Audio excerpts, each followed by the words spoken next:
Past and pixels. तो आज हम लोग बात करेंगे यहाँ पे यूपी बोर्ड के क्लास 10th के कंप्यूटर साइंस के मॉडल के बारे में। देखिए, जो आपकी वेबसाइट है यूपीएमएसपी की, यहाँ पे जो आपका मॉडल पेपर है 2023-24 का, वो आ चुका है। और हम लोग आज डिस्कस करेंगे कि क्या क्या क्वेश्चंस हैं जो बन सकते हैं एग्जाम्स में। और बेसिकली हम लोगों ने अभी जो गवर्नमेंट का मॉडल पेपर है उसको लिया है, और हम लोग आगे जाके इसी सीरीज़ में कई सारे अदर मॉडल पेपर को, लगभग 3 से 4 मॉडल पेपर्स को सॉल्व करेंगे।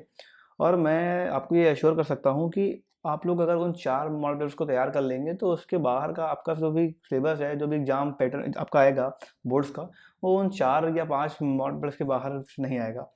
और लगभग आप ये मान के चलिए कि लगभग आपका 90% का जो सिलेबस है वो तो कवर ही हो जाएगा, ये एकदम श्योर है। ठीक है, तो बिना टाइम को वेस्ट करते हुए हम लोग एक बार पहले देख लेते हैं कि जो आखिर गवर्नमेंट ने मॉडल पेपर दिया है हमारा, वो किस तरीके का है ना। तो आप यहाँ पे देख रहे होंगे कि ये आपका कुछ इस तरीके का आपका मॉडल पेपर है ना। आपका जो समय है वो आपका 3 घंटे 15 मिनट का आपको समय मिलेगा यहाँ पे। और लगभग आपके 20 एमसीक्यू रहेंगे खंड आ में, मतलब पार्ट ए में। और आपका जो फुल मार्क्स है, पूर्णांक है, वो 70 नंबर का है। तो यहाँ पे ये 20 एमसीक्यूज हैं आपके। और इसके बाद ये कुछ क्वेश्चंस हैं खंड वा में, 10 क्वेश्चंस रहेंगे पहले आपके 1 नंबर के। फिर कुछ 5 क्वेश्चंस रहेंगे आपके 2 नंबर के। उसके बाद फिर 5 क्वेश्चंस रहेंगे आपके 2 नंबर के। उसके बाद आपके कुछ 4 नंबर के 3 क्वेश्चंस रहेंगे। तो आज हम इन सभी क्वेश्चंस को देखेंगे और सॉल्व करेंगे। बेसिकली जो आपका पैटर्न है, आपका ये मॉडल पेपर है, इसके अकॉर्डिंग मुझे जो लगा, मैं वो बता रहा हूँ आपको कि जो पेपर आपका है वो मॉडरेट रहेगा, ना बहुत ज़्यादा टफ रहेगा, ना बहुत ज़्यादा मतलब हम लोग कह लें कि कठिन रहेगा, मतलब बहुत ज़्यादा ईजी रहेगा। जो पेपर है वो आपका लगभग लगभग एवरेज आएगा।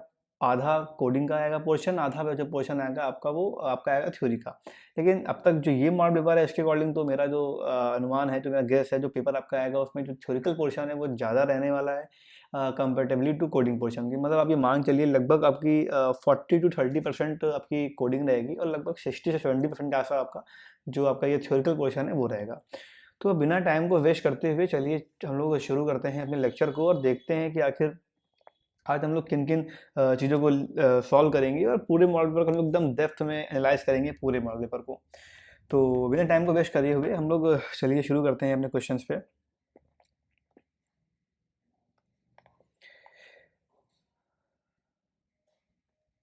ठीक है, देखो पहला क्वेश्चन क्या लिखा है आपका, who developed the C language. C भाषा का विकास किसने किया। आज जो पेपर है वो मैंने हिंदी और इंग्लिश दोनों में प्रिपेयर करके रखा हुआ है, लेकिन जो आगे आने वाली स्लाइड्स रहेंगी, जो आगे आने वाले पेपर रहेंगे, वो सिर्फ इंग्लिश में होंगे। अगर आप में से कोई हिंदी मीडियम का बच्चा है जिसको हिंदी माध्यम में ही पेपर चाहिए, तो आप प्लीज़ इसी वीडियो पे कमेंट कर दीजिएगा 1 से 2 दिन के अंदर, ताकि जो आने वाले वीडियोस हैं उनमें भी मैं बाइलैंग्वेज वीडियोस ला सकूं। बाकी अगर आपको नोट्स चाहिए हिंदी माध्यम के, तो वो मैं आपको प्रोवाइड करा सकता हूं। आप मुझे मेल कर दीजिएगा pastandpixels@gmail.com पे, तो मैं आपको जो भी नोट्स वगैरह हैं वो प्रोवाइड करा दूंगा। तो अब बिना टाइम को वेस्ट करते हुए आप लोग नाश्ता पानी जो भी करना हो करके बैठ जाइए, और लगभग हमारी क्लास काफ़ी लंबी होने वाली है आज। तो हम लोग शुरू करते हैं। देखो लिखा है कि who developed the C language. C भाषा का विकास किसने किया। बहुत ही सिंपल क्वेश्चन गवर्नमेंट ने पूछा, और इसका जो आंसर वो क्या हो जाएगा आपका, डेनिस रिची है ना। जो हमारे डेनिस रिची थे, इन्होंने क्या किया कि आपके 1972 के अंदर आपकी एक लेबोरेटरीज थी, आपको उसका नाम तो पता ही होगा, कौन सी थी, बेल लेबोरेटरीज है ना। बेल लेबोरेटरीज है ना, स्पेलिंग देख लीजिएगा एक बार, हो सकता है ऊपर नीचे हो गया हो। बेल लेबोरेटरीज में क्या हुआ आपका 1972 के अंदर डेनिस रिची ने पहली बार क्या किया, सी लैंग्वेज को डेवलप किया। फिर देखो लिखा है कि built in data type is. इनमें से कौन सा जो डेटा टाइप है वो बिल्ट इन है। देखो इंट भी होता है बिल्ट इन, हमें पता है, केयर भी होता है, फ्लोट भी होता है। मतलब क्या होगा, हमारा जो ऑप्शन नंबर डी है वो क्या हो जाएगा, सही हो जाएगा। ठीक है, अब देखो इसके अलावा क्या कोई होते हैं बिल्ट इन डेटा टाइप, तो बिल्कुल होते हैं। कौन कौन से होते हैं, देखो जैसे कि आपका आ जाएगा वाइड है ना, वाइड आपका हो जाएगा इसमें। और कौन सा आपका हो जाएगा, आपका हो जाएगा स्ट्रक्चर है ना। स्ट्रक्चर भी आपका क्या है, एक बिल्ट इन डेटा टाइप के अंतर्गत आता है। इसके अलावा आपका एक आता है यूनियन है ना, सुना होगा आपने। एक आता है आपका फ्लोट, तो चलो दिया ही ये मान लो, चलो लिख लेते हैं फ्लोट को भी एक बार। ठीक है, ऐसे ही आपके कई सारे अदर भी आपके होते हैं जो आपके किसके अंदर आते हैं, बिल्ट इन डेटा टाइप के अंदर आते हैं। फिर देखो आगे क्या कह रहा है, third question, what is the maximum size of variable, 8 है ना। कोई बहुत सिंपल क्वेश्चन। फिर देखो लिखा है what is the value of n for n equal to strlen बसेरा डॉट prg। देखो ध्यान से समझना, क्वेश्चन क्या कह रहा है, strlen मतलब क्या है, ये strlen स्ट्रिंग की लेंथ बतानी है आपको। इस स्ट्रिंग की ध्यान से गिन लो, इनको कितने नंबर है, 1 2 3 4 5 6, और अंडरस्कोर को भी हम लोग काउंट करेंगे तो 7 8 9 10, कितने आपके हो गए, 10 आपकी क्या हो गई, इसकी लेंथ हो गई। बहुत सिंपल क्वेश्चन था ये वाला। फिर देखो अगला क्वेश्चन क्या कह रहा है, देखो लिखा है which of the following languages is suitable for the artificial intelligence. Artificial intelligence के लिए कौन सी जो लैंग्वेज है सबसे ज़्यादा सूटेबल है, तुम्हारी कौन सी होगी। देखो फॉल्ट्रैन, इसका मतलब क्या होता है, फॉर्मूला, फॉर से फॉर्मूला, ट्रांस से ट्रांसलेशन, तो ये तो होगी नहीं। बेसिक लैंग्वेज अलग चीज़ होती है, सी तो तुम्हारे जो आपके सॉफ्टवेयर डेवलपमेंट है इसके लिए यूज़ की जाती है। प्रेजेंट टाइम में इन ऐसे आपकी जो लैंग्वेज है पाइथन है, हाँ ये लिख लीजिए कहीं यहाँ पे, तो जो पाइथन लैंग्वेज है सबसे ज़्यादा यूजफुल यूज़ की जाती है एआई के लिए। बट इन ऑप्शन में क्या होगा आपका सही, प्रोलॉग। ठीक है, प्रोलॉग का आपका जो फुल फॉर्म होता है ये आपकी है क्या, बेसिकली आपकी लॉजिक प्रोग्रामिंग लैंग्वेज है। लिख लीजिए यहाँ पे लॉजिक प्रोग्रामिंग लैंग्वेज है ना, प्रोग्रामिंग लैंग्वेज, ये आपकी लॉजिक प्रोग्रामिंग लैंग्वेज है जो आपकी एआई को लेके एआई में आपकी यूज़ की जाती है। ठीक है, इसको जो डिज़ाइन किया था वो किया था एलन, लिख लीजिए चाहे तो, है ना। देखिए ये आपके दो साइंटिस्ट जहाँ पे थे, आपका एक का नाम था एलन कॉलनर वर, और इसके साथ ही में आपके एक साथ थे इसमें रॉबर्ट, है ना, कोवाल्स्की। ठीक है, ये दो भाई साहब थे, इन्होंने क्या किया था, प्रोलॉग लैंग्वेज को डेवलप किया था। ठीक है, इतना इंपॉर्टेंट नहीं है, एग्जाम में बहुत रेयर है आए, इसकी स्पेलिंग का देख लीजिएगा, हो सकता है कि कुछ स्पेलिंग्स में ऊपर नीचे हो गया हो, बाकी सब सही रहेगा। फिर देखो लिखा है through which medium of e commerce can a person sell his old laptop on OLX। जो एक आदमी है उसको अपना लैपटॉप बेचना है कहाँ पे, OLX पे। ठीक है, तो वो इनमें से किस मॉडल का यूज़ करेगा। पहला देखो दिया है B2B, मतलब बिजनेस टू बिजनेस, फिर बिजनेस टू कंज्यूमर, जैसे कंज्यूमर टू कंज्यूमर। तो हमें पता है कि जो OLX है वो किसके अंदर आता है आपका, वो आपका आता है आपके C2C मॉडल के अंदर आता है। ठीक है, तो आपका ऑप्शन नंबर जो सी है एकदम करेक्ट हो जाएगा। फिर देखो आगे क्या कह रहा है, the full form of a PaaS in the context of a cloud computing is. PaaS का फुल फॉर्म क्या होगा, पास का फुल फॉर्म क्या होगा इसमें, पास का फुल फॉर्म होगा आपका इसमें आपका इसमें जाएगा प्लेटफॉर्म एज अ सर्विस, है ना, platform as a service, PaaS, PASS PaaS. तो आपका देखो ये है कि आपका बेसिकली जो प्लेटफॉर्म ऑफ सर्विस हम लोग कह लें पास है, ये आपकी एक टाइप ऑफ सर्विस है जो आपको प्रोवाइड की जाती है किसी तरह आपने डेटाबेस वगैरह को मैनेज करने के लिए। सिंपली समझना होगा अगर आपको पास को, तो यहाँ देखो लिखा हुआ है आपका पास, ये क्या होगा आपका कनेक्ट होगा ऑपरेटिंग सिस्टम से। इसके बाद इसी के अंदर आपका जो डेटाबेस मैनेजमेंट है ना, वो भी आपका आ जाएगा इसके अंदर। इसके बाद जो आपका डेवलपमेंट है वो भी आपका क्या होगा इसके अंदर आ जाएगा, डेवलपमेंट।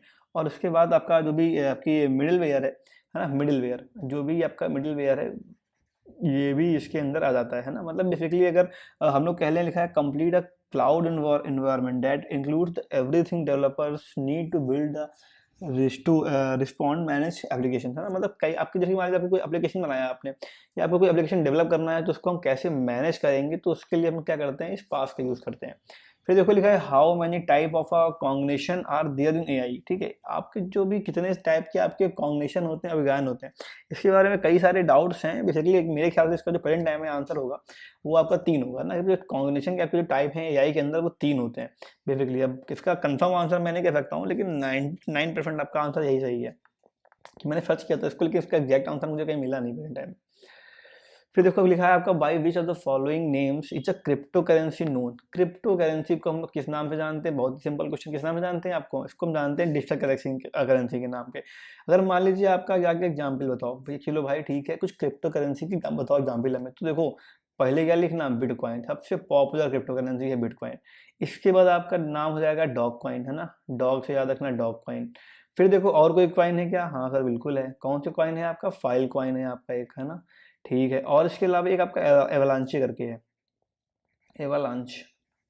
ठीक है, ये आपकी कुछ इसके अलावा भी कई सारी आपकी क्रिप्टो करेंसी हैं, ये कुछ इंपॉर्टेंट क्रिप्टो करेंसी आपके सामने यहाँ पे दी गई हैं।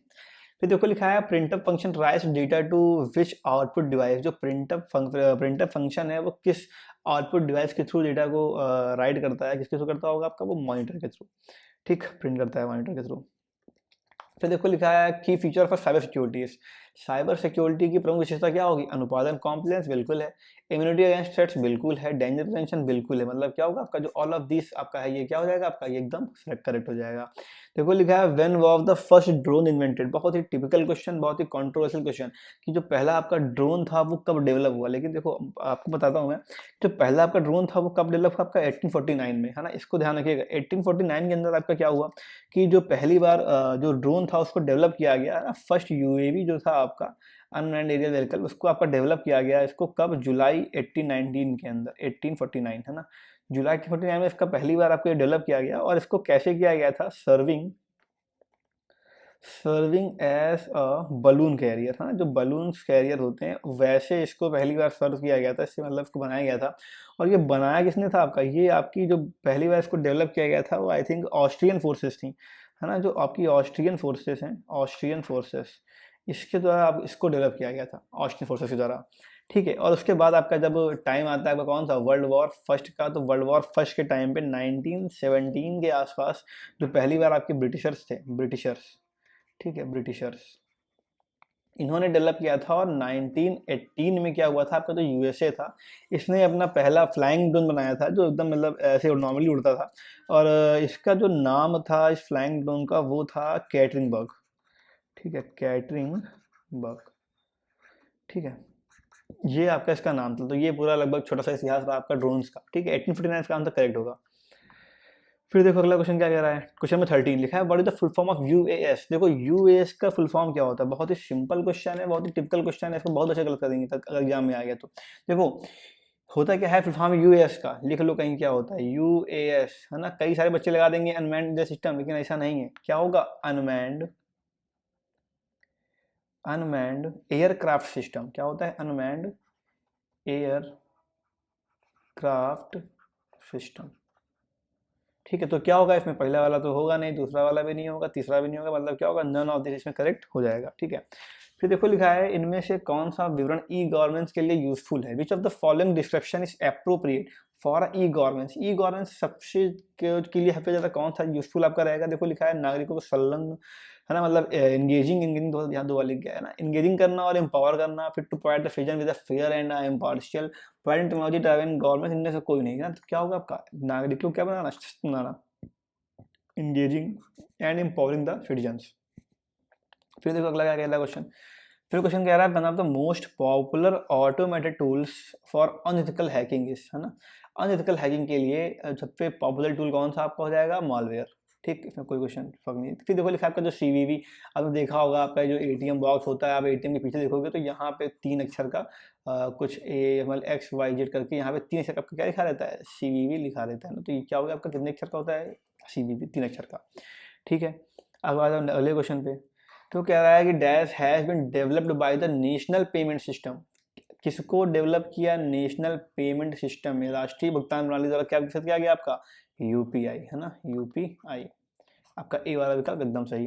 फिर देखो लिखा है, which of the following is necessary for the e commerce, है ना, ई कॉमर्स के लिए क्या क्या चीज़ें जो हैं वो नेसेसरी हैं। देखो पहला लिखा है आपका मनी ट्रांसफर मेथड, है ना, इसको देखो खाली कुछ लिख जाएगा।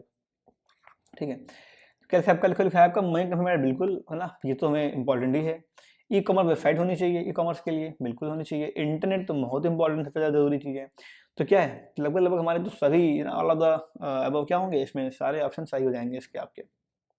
फिर देखो अगला क्वेश्चन लिखा है, which of the following is not a application of AI, इनमें से कौन सा एप्लीकेशन नहीं है एआई का। रोबोटिक्स में एआई का यूज किया जाता है, एफटीपी में भी किया जाता है in the sense of file transfer protocol, और कैड के अंदर भी क्या होता है आपका एआई का यूज किया जाता है। मतलब किसमें नहीं किया जाता है, आपके सेल्फ मेंटेनेंस में एआई का यूज हम लोग बिल्कुल भी नहीं करते हैं। फिर देखो लिखा था, process of finding an element, क्या करना, किसी एलिमेंट क्या करना, फाइंड करना, मतलब क्या करना, सर्च करना, क्या कहलाएगा लिस्ट में, सर्चिंग, है ना, कंफ्यूज मत होइएगा सर्चिंग और सॉल्टिंग में। सॉल्टिंग में क्या होता है, अगर हमें कोई डेटा दिया हुआ है और हमें उसे असेंडिंग ऑर्डर में या फिर मान लीजिए हमें डिसेंडिंग ऑर्डर में इसको चेंज करना है, तो हम लोग सॉल्टिंग का यूज़ करते हैं। मर्जिंग का यूज़ कहाँ करेंगे, 2 एलिमेंट्स हैं, 2 एरे हैं, उनको आपस में मर्ज करने के लिए या फिर इस तरीके के लिए हम लोग मर्जिंग का यूज़ करते हैं। ठीक है, अब देखो अगला क्वेश्चन क्या कह रहा है हमारा। अब देखो हमारे जो शॉर्ट आंसर्स हैं, 1-1 नंबर वाले वो क्वेश्चन आ गए। देखो क्या कह रहा है आपका पहला क्वेश्चन, इनको मैंने काफ़ी ब्रीफ में एक्सप्लेन किया है विद आंसर यहाँ पे।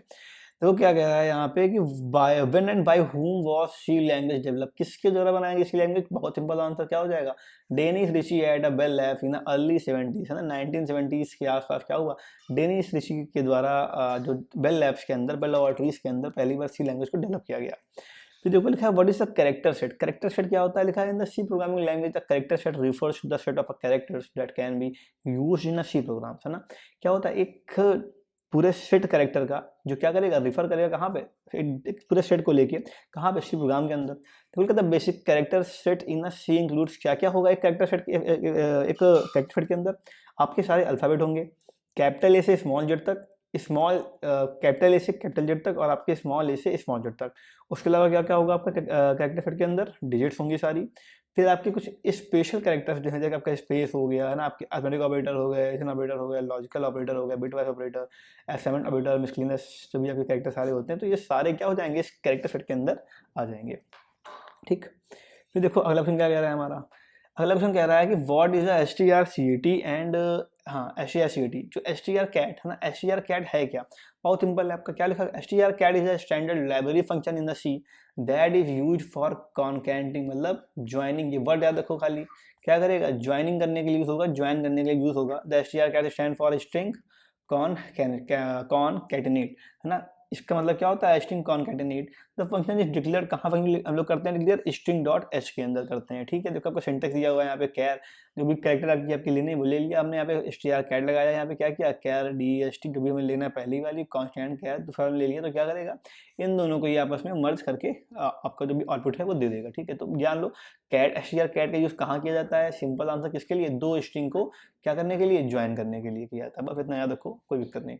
फिर देखो लिखा है give an example of a library function, library function का एग्जाम्पल देना है हमें। देखो क्या लिखा है, STRLN is a function as an example of a library function, the STRLN function is use to determine the length of a string, क्या करने के लिए, देखो दो आपको एग्जाम्पल देने हैं, किसका, एक ही देना है, चलो ठीक है, लाइब्रेरी फंक्शन का एग्जाम्पल देना है, तो क्या दे दिया हमने, STRLEN, है ना, हम लोगों ने देखा था क्या करने के लिए, STRLEN, है ना, क्या किस में यूज होगा, STRLEN किस में यूज होगा, ये हमारा लेंथ को बताने के लिए ना, कोई भी जो स्ट्रिंग है उसकी लेंथ क्या है उसको बताने के लिए हम लोग क्या करेंगे, STRLEN फंक्शन का यूज करेंगे।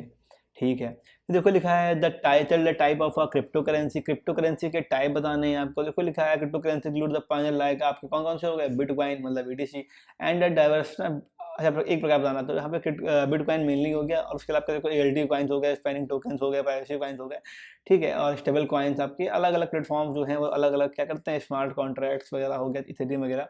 ठीक है, तो मतलब क्या सीन चल रहा है यहाँ पे कि अलग अलग जो भी कंपनीज हैं उन्होंने क्या करा है, अपनी अलग अलग क्रिप्टो करेंसीज को डेवलप किया है और वो यूज़ कर रही हैं। ठीक है, प्रेजेंट टाइम में ठीक, कई कंट्रीज जो क्रिप्टो करेंसी के वो बैन है, कई करेंसी जो कई कंट्रीज हैं आपकी बेसिकली उनमें क्या हो रहा है, जो क्रिप्टो करेंसी है वहाँ पे जो ट्रांजेक्शन हैं वो आपके स्टार्ट हो चुके हैं। फिर देखो लिखा है आपका कि what are the basic component of an expert system, एक जो एक्सपर्ट सिस्टम होता है उसका बेसिक इंटरफेस क्या है, मूल अवयव क्या क्या होते हैं, बेसिक कंपोनेंट्स क्या क्या होते हैं। देखो क्या क्या होते हैं, पहला क्या होगा आपका नॉलेज बेस, है ना, द नॉलेज बेस आपका KB।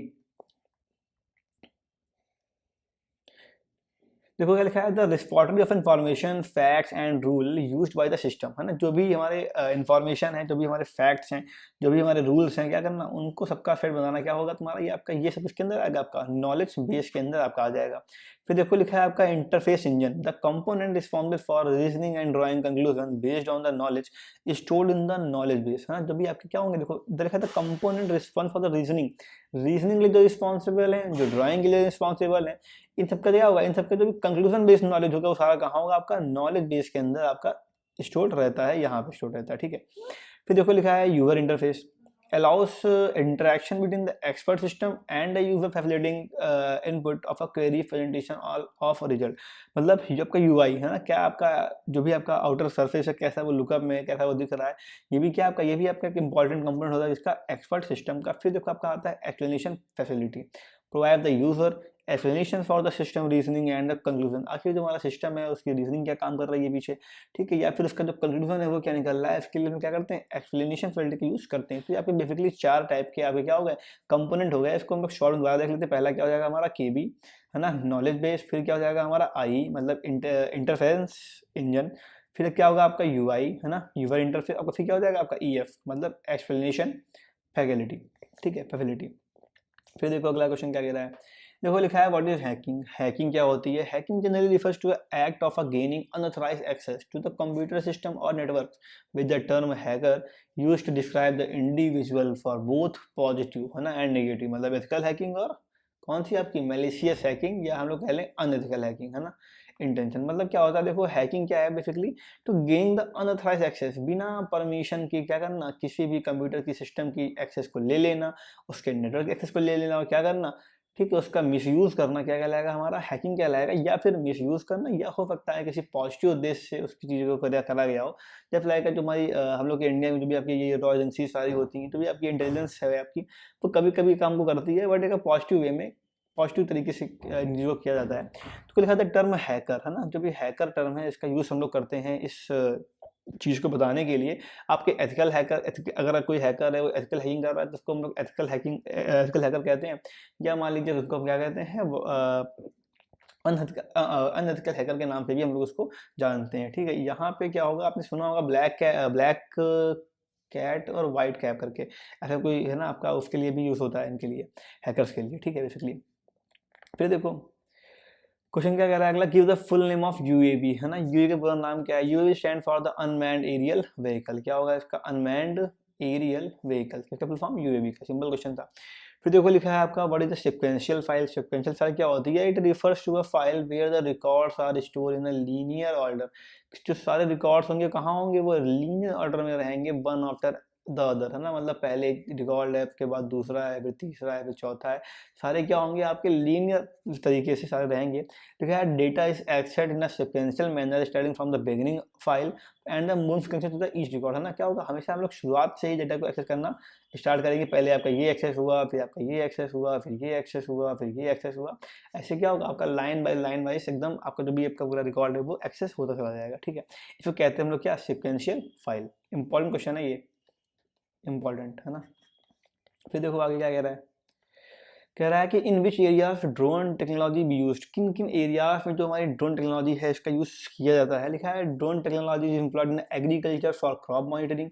कहाँ पे किया जाता है, एग्रीकल्चर में क्रॉप मॉनिटरिंग के लिए, सर्वेइंग एंड मैपिंग लैंडस्केप में, है ना, सर्वे करने के लिए या मैपिंग करने के लिए लैंड्स की। फिर adding in search and rescue operation. ठीक है, जब मान लीजिए कहीं पे कोई आपदा आ गई, बाढ़ आ गई, या मान लीजिए कहीं पे भूस्खलन हुआ, है ना, या फिर लैंड स्लाइडिंग भाई जिसको कहते हैं वो हुई, या मान लीजिए कोई अदर प्रॉब्लम आ गई, तो हम लोग वहाँ पे भी ड्रोन टेक्नोलॉजी का यूज़ कर सकते हैं, जो भी ये सामान है, राहत सामग्री जो भी होती है उसको पहुँचाने के लिए। फिर देखो लिखा है and serving application like in film making, है ना, पिक्चर की शूटिंग करनी है उसके लिए, फोटोग्राफी करने के लिए, है ना, इन्वायरमेंटल मॉनिटरिंग के लिए भी यूज़ होता है, और इंफ्रास्ट्रक्चर इंसेप्शन के लिए भी यूज़ होता है, सिक्योरिटी के लिए और हेल्थ केयर के लिए भी, और इधर में एंटरटेनमेंट के लिए हम लोग क्या करते हैं, कभी कभी ड्रोन का यूज़ करते हैं। अब देखो आपके आएंगे शॉर्ट आंसर क्वेश्चन। देखो कह रहा है कि what are the arithmetic operator, बहुत ही सिंपल क्वेश्चन, कि जो अंकगणितीय ऑपरेटर्स हैं, जो आपके अर्थमेटिक ऑपरेटर्स हैं, ये क्या होते हैं। ठीक है, देखो लिखा है arithmetic operator are the symbol और a keywords used in a programming and a mathematics to perform a basic arithmetic operations on numerical values. These operations include addition, subtraction, multiplication. क्या क्या होगा इसमें, आपका इसमें एडिशन होगा, सब्ट्रैक्शन होगा, multiplication होगा, डिवीजन होगा, आपका मॉडुलस होगा। ठीक है, जो ये सारे क्या होंगे, ये सारे आपके अर्थमेटिक ऑपरेटर के अंदर आ जाएंगे। देखो यहाँ पे दिया गया है ना, अब क्या हो गया आपका, एडिशन हो गया, सब्ट्रैक्शन हो गया, मल्टीप्लिकेशन, डिवीजन और मॉडुलस। ठीक है, देखो इनका आंसर कितना आएगा, 8 आ जाएगा, सॉल्व करेंगे अगर हम लोग देखेंगे तो, फिर इनका 3 आ जाएगा, यहाँ पे 12 आएगा, यहाँ देखो कितना आएगा, अभी हम डिवाइड कर रहे हैं तो आंसर कितना आएगा, 2 5 10, मतलब 5 आंसर आएगा। यहाँ कितना आंसर आएगा, यहाँ पे आंसर आएगा 4 4 16, 4 6 12, तो 12 पे चला जाएगा, कितना बचेगा यहाँ पे आपका जो रिमाइंडर, यहाँ पे क्या क्या लिखते हैं, रिमाइंडर लिखते हैं, तो रिमाइंडर कितना बचेगा यहाँ पे 3। ठीक, तो आपका कितना आंसर आ गया यहाँ पे 3, तो कोई लिखा हुआ है यहाँ पे 3 आपका आंसर आ रहा है। ठीक है, फिर देखो क्या लिखा है आपका उसके बाद, these operators are the fundamental for performing numerical calculations in a programming and widely use in a various context to manipulate the numerical data, है ना। इन सब कामों के लिए भी क्या होता है आपका, डाटा को मैनिपुलेट करने के लिए, इन सब के लिए भी क्या होता है, अर्थमेटिकल ऑपरेटर का यूज किया जाता है। देखो अगला क्वेश्चन क्या कह रहा है हमारा, लिखा है right 2 string function and there uses. Important question है ना, ये भी लिख लो इंपॉर्टेंट, 2 स्ट्रिंग फंक्शंस के यूज। मेरे ख्याल से आपसे एग्जाम में यही पूछेगा, क्वेश्चंस को ऐसे ही पूछेगा पॉइंट वाइज पॉइंट में, बहुत तो डीपली प्रोग्राम, बहुत बड़े प्रोग्राम को नहीं पूछना चाहिए एग्जाम में। देखो लिखा है here are 2 commonly use string functions in a C along with their usages. देखो पहला फंक्शन क्या है हमारा, strlen फंक्शन, यूज कहाँ होगा इसका, लेंथ बताने के लिए प्रोग्राम बना हुआ है हमारा, std.n यूज किया, फिर string.n यूज किया, फिर क्या किया हमने, इंड मेन फंक्शन को यूज किया, care my string I love parts and pixel, यहाँ पे ये क्या है आपका, ये ब्रैकेट है, ये आपकी एरे बनी होगी यहाँ पे। ठीक है, फिर यहाँ पे क्या है आपका आई लव पार्सन पिक्सल्स यहाँ पे लिखा हुआ है। या क्या करेगा, साइज टी लेंथ क्या करेगा, इसकी लेंथ जो भी होगी उसको इसमें स्टोर कर लेगा, फिर लेंथ है आपकी यहाँ पे वो लेंथ इसकी प्रिंट कर देगा काउंट करके, ठीक है। तो ये आपका एग्जाम्पल हो गया str फंक्शन का। देखो हमारा आगे क्या लिखा हुआ है, strcpy फंक्शन, है ना। देखो ये क्या होता है, लिखा है copy the content of a one string to the another. एक स्ट्रिंग के फंक्शन क्या करेगा, दूसरे वाले में कॉपी कर देगा। देखो हमने क्या किया, str.out हेडर फाइल शुरू करी, यहाँ पे हमने स्ट्रिंग की फाइल यूज करी, इंडिमेंट फंक्शन इस्तेमाल स्टार्ट किया। क्या किया, ये आपकी एरे बनी हुई है, क्या बनी हुई है, आपकी एरे बनी हुई है। देखो कैरेक्टर उसको क्या किया, कॉपी मी, इसको कॉपी करेगा, ये क्या करेगा, पहले देखो आपका इसमें ये डिफाइन कर लिया वैल्यू को, ठीक है, डिफाइन हो गया। एक हमने और लिया किसके लिए, डेस्टिनेशन के लिए। अब देखो क्या करेगा, str कॉपी डेस्टिनेशन, क्या करेगा, सोर्स से डेस्टिनेशन वैल्यू को कॉपी कर देगा, कॉपी वैल्यू हो गई। फिर क्या करेगा, देखो प्रिंट सोर्स को यहाँ प्रिंट कर देगा वैल्यू को, और फिर क्या करेगा, डेस्टिनेशन को देखो यहाँ पे इसने क्या करा, प्रिंट कर दिया, ठीक है। जो हमारी पूरी ये फंक्शन थी स्ट्रिंग में क्या हो गई, डेस्टिनेशन के अंदर कॉपी हो गई, ठीक। देखो लिखा है what is the pointer. Pointer क्या होता है, लिखा था pointer is a variable that holds the memory address of another variable. It allows direct access and manipulation of the memory location it points. देखो क्या सीन इसका चल रहा है, देखो ध्यान समझना, ठीक है। देखो लिखा है पॉइंटर वेरिएबल, पॉइंटर क्या करता है, देखो मेमोरी एड्रेस जो भी आपका होगा, जब भी आप मेमोरी को असाइन करेंगे तो क्या करेगा, मेमोरी एड्रेस को ये होल्ड करेगा, किसके लिए, अनदर वेरिएबल के लिए। और उसको हम क्या कर सकते हैं, इसको हम लोग डायरेक्ट एक्सेस कर सकते हैं, और इसके से क्या कर सकते हैं, मेमोरी का जो भी हम लोग का मैनिपुलेशन है उसको भी हम लोग डायरेक्टली क्या कर सकते हैं, किसके through, by the use of pointer. देखो अब ये कुछ अदर आपके यूज दिए गए हैं पॉइंटर के, आपका देखो लिखा है dynamic memory location function pointers हो गए ना, फंक्शन के लिए पॉइंटर का यूज किया जाता है फंक्शन को मतलब बनाने के लिए। तो देखो लिखा है एफिशिएंट एरे या स्ट्रिंग मैनिपुलेशन। एफिशिएंट एरे या को एफिशिएंट बनाने के लिए, इसके लिए स्ट्रिंग को मैनिपुलेट करने के लिए क्या करते हैं हम लोग, पॉइंटर यूज करते हैं। फिर देखो लिखा है passing by the passing parameter by reference, है ना। पैरामीटर की पासिंग के लिए भी हम लोग रेफरेंस के थ्रू क्या करते हैं, इन पॉइंटर का यूज करते हैं। देखो प्रोग्राम आपका देखो दिया है पॉइंटर का, ठीक, इसको समझना। देखो ये आपका प्रोग्राम दिया हुआ है पॉइंटर का। कोई भी क्वेश्चन आपका आता है किससे संबंधित, पॉइंटर से संबंधित कोई क्वेश्चन आपका आ जाए, अगर आप एग्जाम में ये प्रोग्राम बना के आएंगे तो क्या होगा, आपको एक्स्ट्रा पॉइंट दिए जाएंगे। देखो क्या लिखा है, हमने क्या करा शुरू, यहाँ पे std तक हेडर फाइल शुरू करी। यहाँ देखो हमने फंक्शन को डिफाइन किया पॉइंटर ए और पॉइंटर बी के नाम से, ठीक है, स्वैप कर दिया, यहाँ पे स्वैप नाम का फंक्शन डिफाइन किया इसके नाम से। फिर हमने क्या किया, इंटीजर लिया टेम्प में और इसमें एक वैल्यू को लिया, इन दोनों को इक्वल किया, इसकी वैल्यू यहाँ हो जाएगी, यहाँ हो जाएगी। फिर हमने क्या किया, टेम्प की वैल्यू को यहाँ पे स्टोर करा दिया। अब देखो मैं शुरू कर रहा हूँ अपना इंट मेन फंक्शन, ये क्या हो गया आपका पूरा फंक्शन हो गया।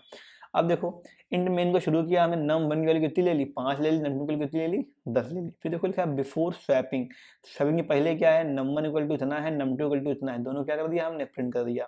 ये जो 5 है आपका यहाँ प्रिंट हो जाएगा, आपका यहाँ पे आपका 5 प्रिंट हो जाएगा इस जगह पे, और 10 आपका यहाँ पे इसमें पहली बार आउटपुट में प्रिंट हो जाएगा, ठीक है।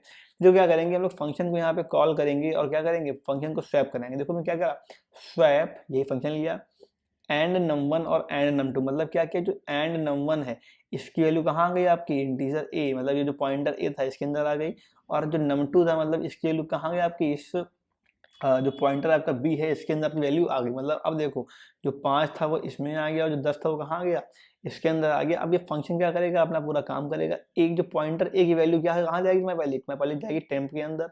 फिर ठीक, अब ए क्या हुआ, खाली हो गया। अभी एक खाली नहीं हुआ, मतलब यहाँ पे जो 5 था वो यहाँ पे भी चला गया। ए में 5 है, बी में चला गया 5। अब क्या होगा, बी की वैल्यू कहाँ ले जाएगी, ए के अंदर। बी में कितना था, 10 था, बी में कितना चला गया, यहाँ पे, यहाँ चला गया 5, ठीक है। अब सॉरी 10 चला गया यहाँ पे ए में। अब ए में कितना आ गया, 10 आ गया और बी खाली हो गया। अब देखो फिर क्या करा हमने, temp equal to B, temp की वैल्यू कहाँ चली गई, बी में। टेम्प में कितना था, यहाँ देखो टेम्प में कितना यहाँ था, 5 था, टेम्प में 5 था, 5 कहाँ चला गया आपका, बी में। अब देखो ए में कितना हो गया, ए में कितना हो गया, 10 हो गया, और बी में कितना हो गया, बी में आपका 5 हो गया। तो यहाँ क्या होगा, जब दोबारा हम लोग स्वैपिंग करा के प्रिंट कराएंगे वैल्यू को, तो क्या आएगा आपका ऑप्शन में, यहाँ पे num1 की वैल्यू कितनी आ जाएगी, num1 की वैल्यू मतलब कितनी है, num1 ए कितना जाएगा आपका, num1 10 आ जाएगा आपका, और num2 कितना जाएगा आपका, 5 आ जाएगा, ठीक है। तो ये देखो यूज वर्क इसका पॉइंटर का फंक्शन के साथ में, बहुत ही सिंपल प्रोग्राम है, एक बार है इसको देख लीजिएगा, ठीक है। सिंपल क्या करा हमने, फंक्शन को डिफाइन किया, इंटीजर लिया है हमने, पॉइंटर ए टाइप का और पॉइंटर बी टाइप का। क्या किया हमने, ए की वैल्यू को टेम्प में भेज दिया, बी की वैल्यू को ए में भेज दिया, और टेम्प की वैल्यू को फिर से बी में भेज दिया। तो क्या हुआ, हमारे नंबर थे सारे वो स्वैप हो गए। यहाँ हमने मेन फंक्शन स्टार्ट किया, num1 की वैल्यू डिफाइन करी, num2 डिफाइन करी, दिखा दिया भैया कि पहले तुम्हारे देखो नंबर ये है।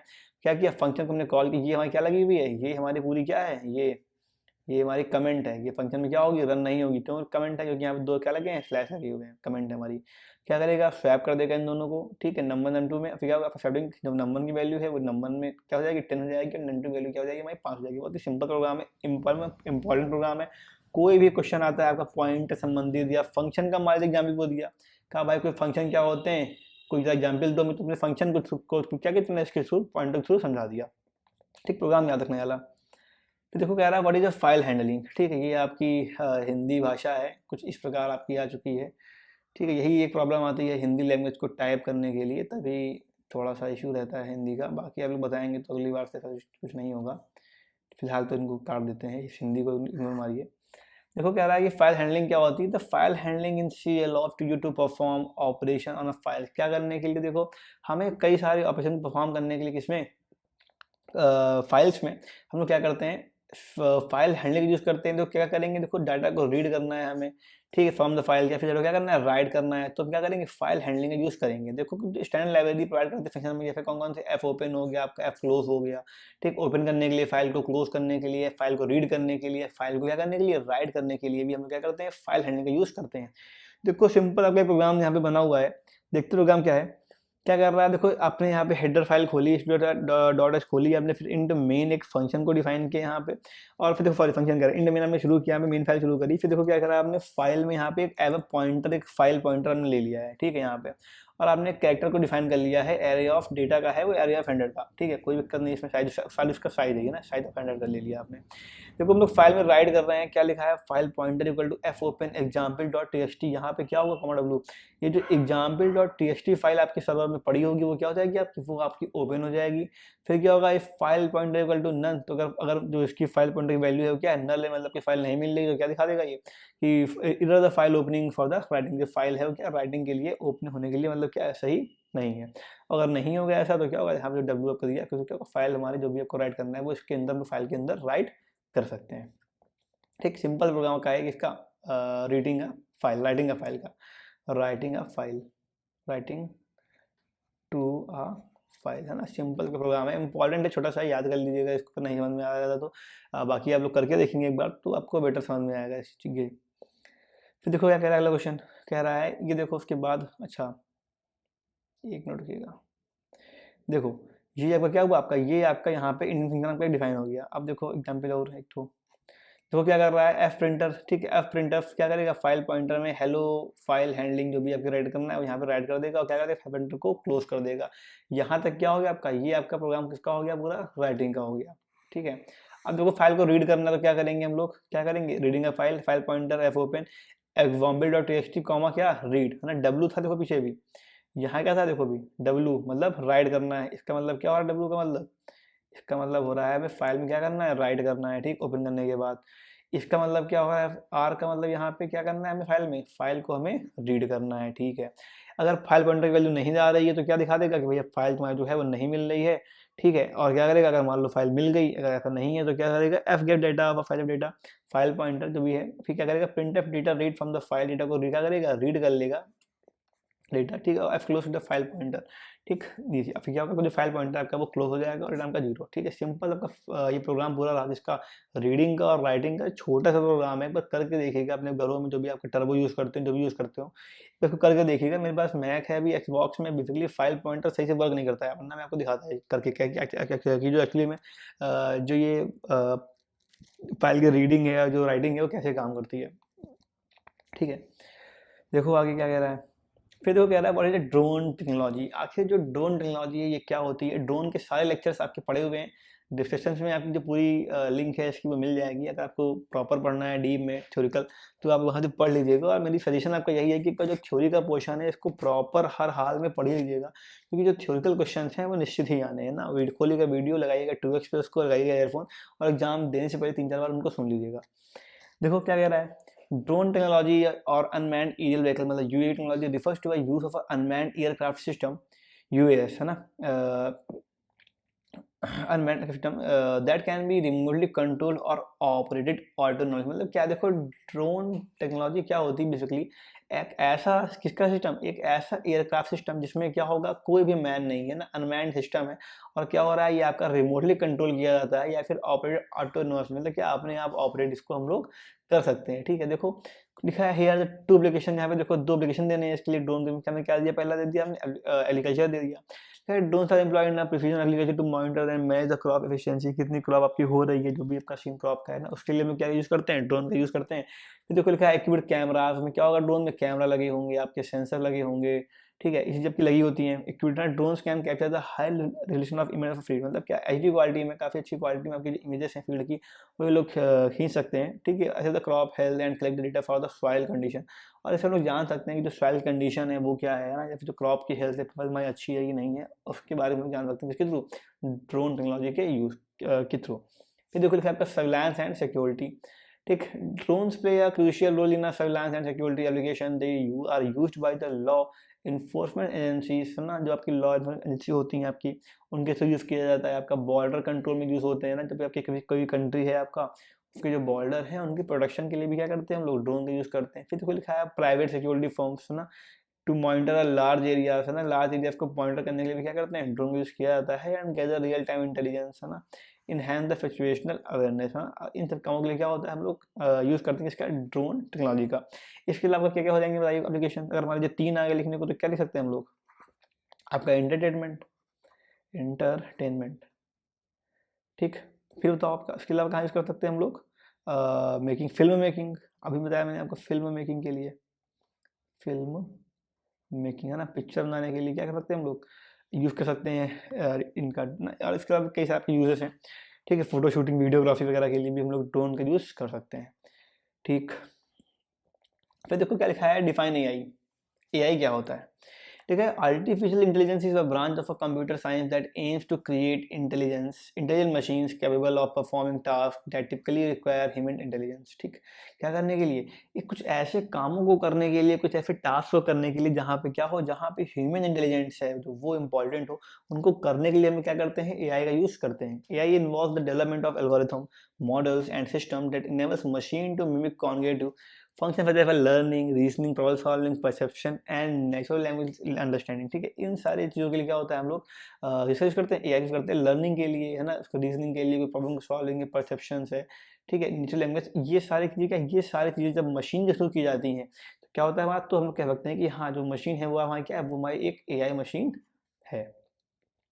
फिर देखो, देखिए what is the role of internet in e commerce, आखिर जो इंटरनेट है उसमें ई कॉमर्स का क्या रोल होता है बताओ, मतलब ई कॉमर्स में इंटरनेट का क्या यूज़ है। ठीक है, तो कहता है internet plays a vital role, जो इंटरनेट है वो एक बहुत बड़ा रोल प्ले करता है ई कॉमर्स के अंदर, by providing global platform for online transaction, enabling 24/7 hours accessibility, for fostering direct consumer interaction and facilitating secure digital marketing and data analytics। ठीक है, क्या करने के लिए, देखो डेटा एनालिटिक्स करने के लिए, डिजिटल मार्केटिंग को सिक्योर करने के लिए, मान लो आप हो, अभी कोई कंपनी है। ठीक है, अभी कोई कंपनी है, प्रेजेंट टाइम में क्या था, पहले के जमाने में देखा होगा आप लोगों ने कि जो कई सारे बीबीए के एमबीए के स्टूडेंट्स होते थे, वो घर घर जाके मार्केटिंग करते थे कि भाई ठीक है ये मेरी मिक्सी है, ये मेरा कुछ भी चीज़ है ना, वो आप लोग ले लीजिए। तो जो मार्केटिंग थी पहले आपकी, वो पर्सन घर घर जाके करा करते थे। लेकिन अब क्या हुआ, अब by the use of internet, जब से इंटरनेट आया है, ठीक है, आया है आपका इंटरनेट, जब से आपके इंटरनेट की डेवलपमेंट हुई है, तो क्या हुआ है, after the development of internet we can advertise our product on the very on the many social media platforms, जैसे कि आपका हो गया इंस्टाग्राम, फेसबुक है ना, हम लोग स्नैपचैट यूज़ करते हैं। आपके आप तो आपका व्हाट्सएप में भी चीज़ें फिर कई सारे फीचर्स आ गए हैं ऐसे। तो हम लोग क्या कर सकते हैं कि हम लोग अपनी जो भी कंपनी है, जो भी हम लोग के एडवर्टाइज हैं, हम लोग की कोई ब्रांड है, ठीक है, उसका प्रमोशन करने के लिए हम लोग को अब घर घर जाने की नीड नहीं होती है। हम लोगों ने सिंपली क्या किया, इंस्टाग्राम खोला, अपना ऐड को पोस्ट किया इंस्टाग्राम पे, वहाँ पे क्या किया, जो भी जितने भी लोगों को पहुँचाना है, हमें जितने दिन के लिए ऐड चलाना है, बहुत ही चीप रेट में क्या होता है, वो सारा ऐड आपका पूरा क्या होता है, रन हो जाता है ना। यूट्यूब भी काफ़ी बड़ा प्लेटफॉर्म आपका बन गया है जिसके लिए, ई कॉमर्स के लिए। फिर देखो क्या लिखा है, what do you mean by the chatbots, chatbots का यूज़ क्या होता है, चैटबॉट्स क्या होते हैं, लिखा है chatbots are the computer programs design to the simulate conversion like a human users. हाँ, देखा होगा आपने जोमेटो के पेजेस पे, या फिर जो स्विगी वगैरह हैं, या फिर कि जो कई सारे ओला उबर की टैक्सीज वगैरह के जो भी कई सारे एप्लीकेशन हैं, तो क्या करते हैं आपका, जो आपके चैटबॉट यूज़ करते हैं। चैटबॉट होता क्या है बेसिकली, आपका सिंपल समझो, ठीक है, आपकी पूरी जो डेफिनेशन आपकी लिखी हुई है यहाँ पे देखो। चैटबॉट का यूज़ होता क्या है, चैटबॉट मतलब आपका समझ लीजिए एज अ ह्यूमन काम करेगा, उसमें कई सारे जो क्वेश्चंस हैं वो प्री डिफाइंड होते हैं, पहले से दिए गए होते हैं, और आपने कोई क्वेश्चन पूछा तो उसका आपको आंसर देता है। देखो और सिंपल समझो चैटबॉट्स के बारे में तो हम लोग समझ सकते हैं ऐसे, जैसे मान लो कोई कंपनी है, अब उसको क्या चाहिए, मान लो उसको कुछ लड़के लोग चाहिए, किसके लिए, अपने कस्टमर को डील करने के लिए। सपोज करो मान लो उस कंपनी में 100 लोग काम करते हैं, किसके लिए, अपने कस्टमर को डील करने के लिए। और जो कस्टमर से मान लो एक वो फूड कंपनी है, तो बेसिकली जो कस्टमर की क्वेरीज होंगी वो क्या होंगी, सिमिलर रहेंगी कि भाई मेरा खाना कहाँ तक पहुँचा, ठीक है, खाना हमारा वेयर कहाँ पे है, खाना मान लो, या कब आएगा, व्हेन, ठीक, खाना हमारा कब आएगा, या मान लो रेटिंग देनी है, या मान लो ऐप नहीं खुल रहा है ना, ऐप नॉट ओपनिंग, ऐसे जो सिमिलर प्रॉब्लम्स आपकी होती हैं उनके लिए भी क्या होता है, हमें मान लो बहुत सारे लोग चाहिए होते हैं ताकि वो उनको जवाब दे सके। लेकिन चैटबॉट के आने से क्या हुआ, अब यहाँ पे एक चैटबॉट वर्क कर रहा है, ठीक, एक हमने बना दिया, तो उसमें क्या किया हमने, इन सारे क्वेश्चन के आंसर एक बार में ही फीड कर दिए।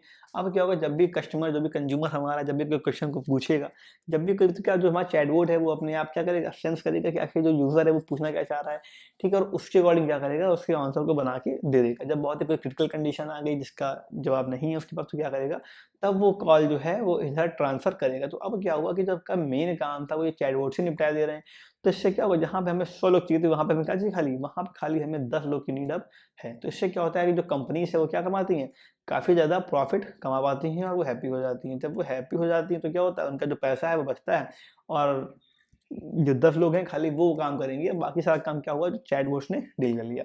ठीक है, तो ये आपके चैटबॉट्स होते हैं, काफ़ी ज़्यादा यूजफुल है प्रेजेंट टाइम में। फिर देखो लिखा है give a brief introduction of a e governance. E governance का हमें देना है एक ब्रीफ इंट्रोडक्शन। देखो कैसे काम करती है e governance. E governance short इन इलेक्ट्रॉनिक गवर्नेंस, फुल फॉर्म जान लो पहले क्या होता है। Electronic governance involves the use of information and communication technologies to enhancement of a government services, streamline administrative process and promote transparency। किसके लिए, एक जो भी आपकी गवर्नमेंट सर्विसेज हैं उनके प्रमोशन के लिए, इसके अलावा जो भी आपकी एडमिनिस्ट्रेटिव प्रोसेसेस हैं उनके एक स्ट्रीमलाइन के लिए, या मान लो प्रमोट करने के लिए, इसको ट्रांसपेरेंसी को, पारदर्शिता को बढ़ाने के लिए भी क्या होता है, हम लोग यूज़ करते हैं इसका ई गवर्नेंस का। It leverages the digital tools to improve the governance, accessibility and citizens engagement in the delivery of a public services। ठीक है, तो क्या होगा, देखो सीन का क्या होगा, देखो आपके जो भी आपकी जो गवर्नेंस है उसको इम्प्रूव करने के टूल्स के मतलब इम्प्रूव करने के लिए, इसकी एक्सेसिबिलिटी को बढ़ाने के लिए, या जो सिटीजन का एंगेजमेंट है, ज़्यादा से ज़्यादा लोग गवर्नमेंट की सर्विसेज में भाग ले सकें, उनको उनका जो भी लाभ है वो उठा सकें। इसलिए क्या ये आपका सारी चीज़ें किसके अंदर क्या जाएंगी, ई गवर्नेंस के अंदर में।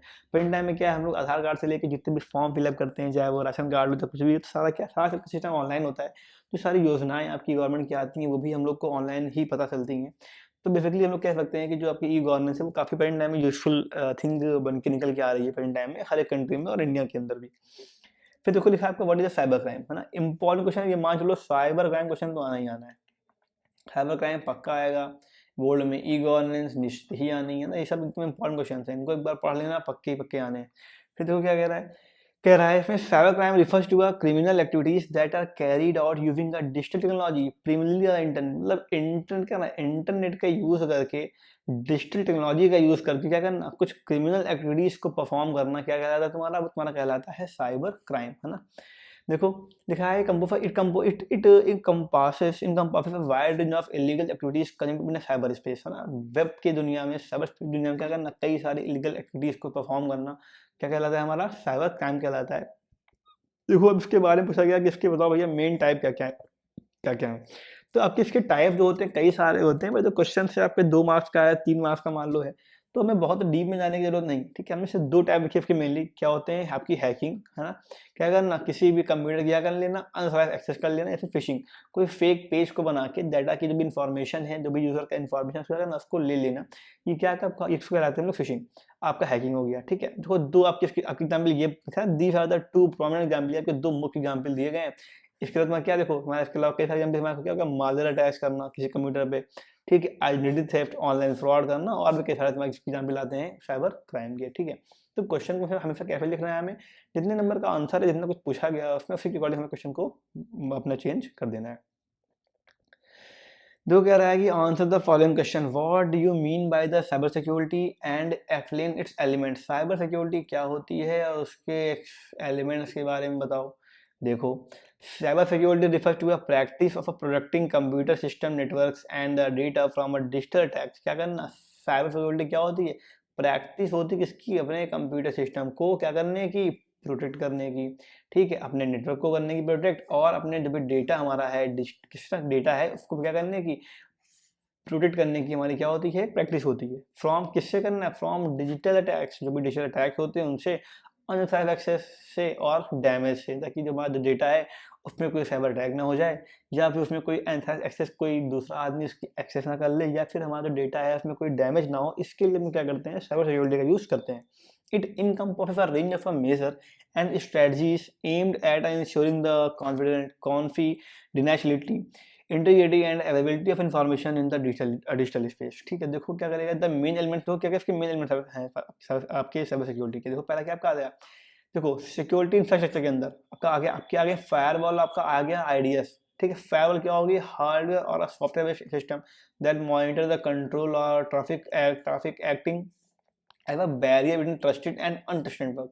ठीक है, क्या होगा, जब भी कोई भी अनट्रस्टेड नेटवर्क आपके कंप्यूटर के अंदर घुसने का प्रयास करेगा, आपके कंप्यूटर में आने का प्रयास करेगा, तो क्या होगा, वहाँ पे जो फायरवॉल है वो अपना काम करेगी और क्या करेगी, उस जो भी आपके अनसाइड एक्सेस है उसको आने से रोक देती है। फिर देखो आपका लिखा है यहाँ पे आईडीएस है ना, इंट्रशन डिटेक्शन सिस्टम।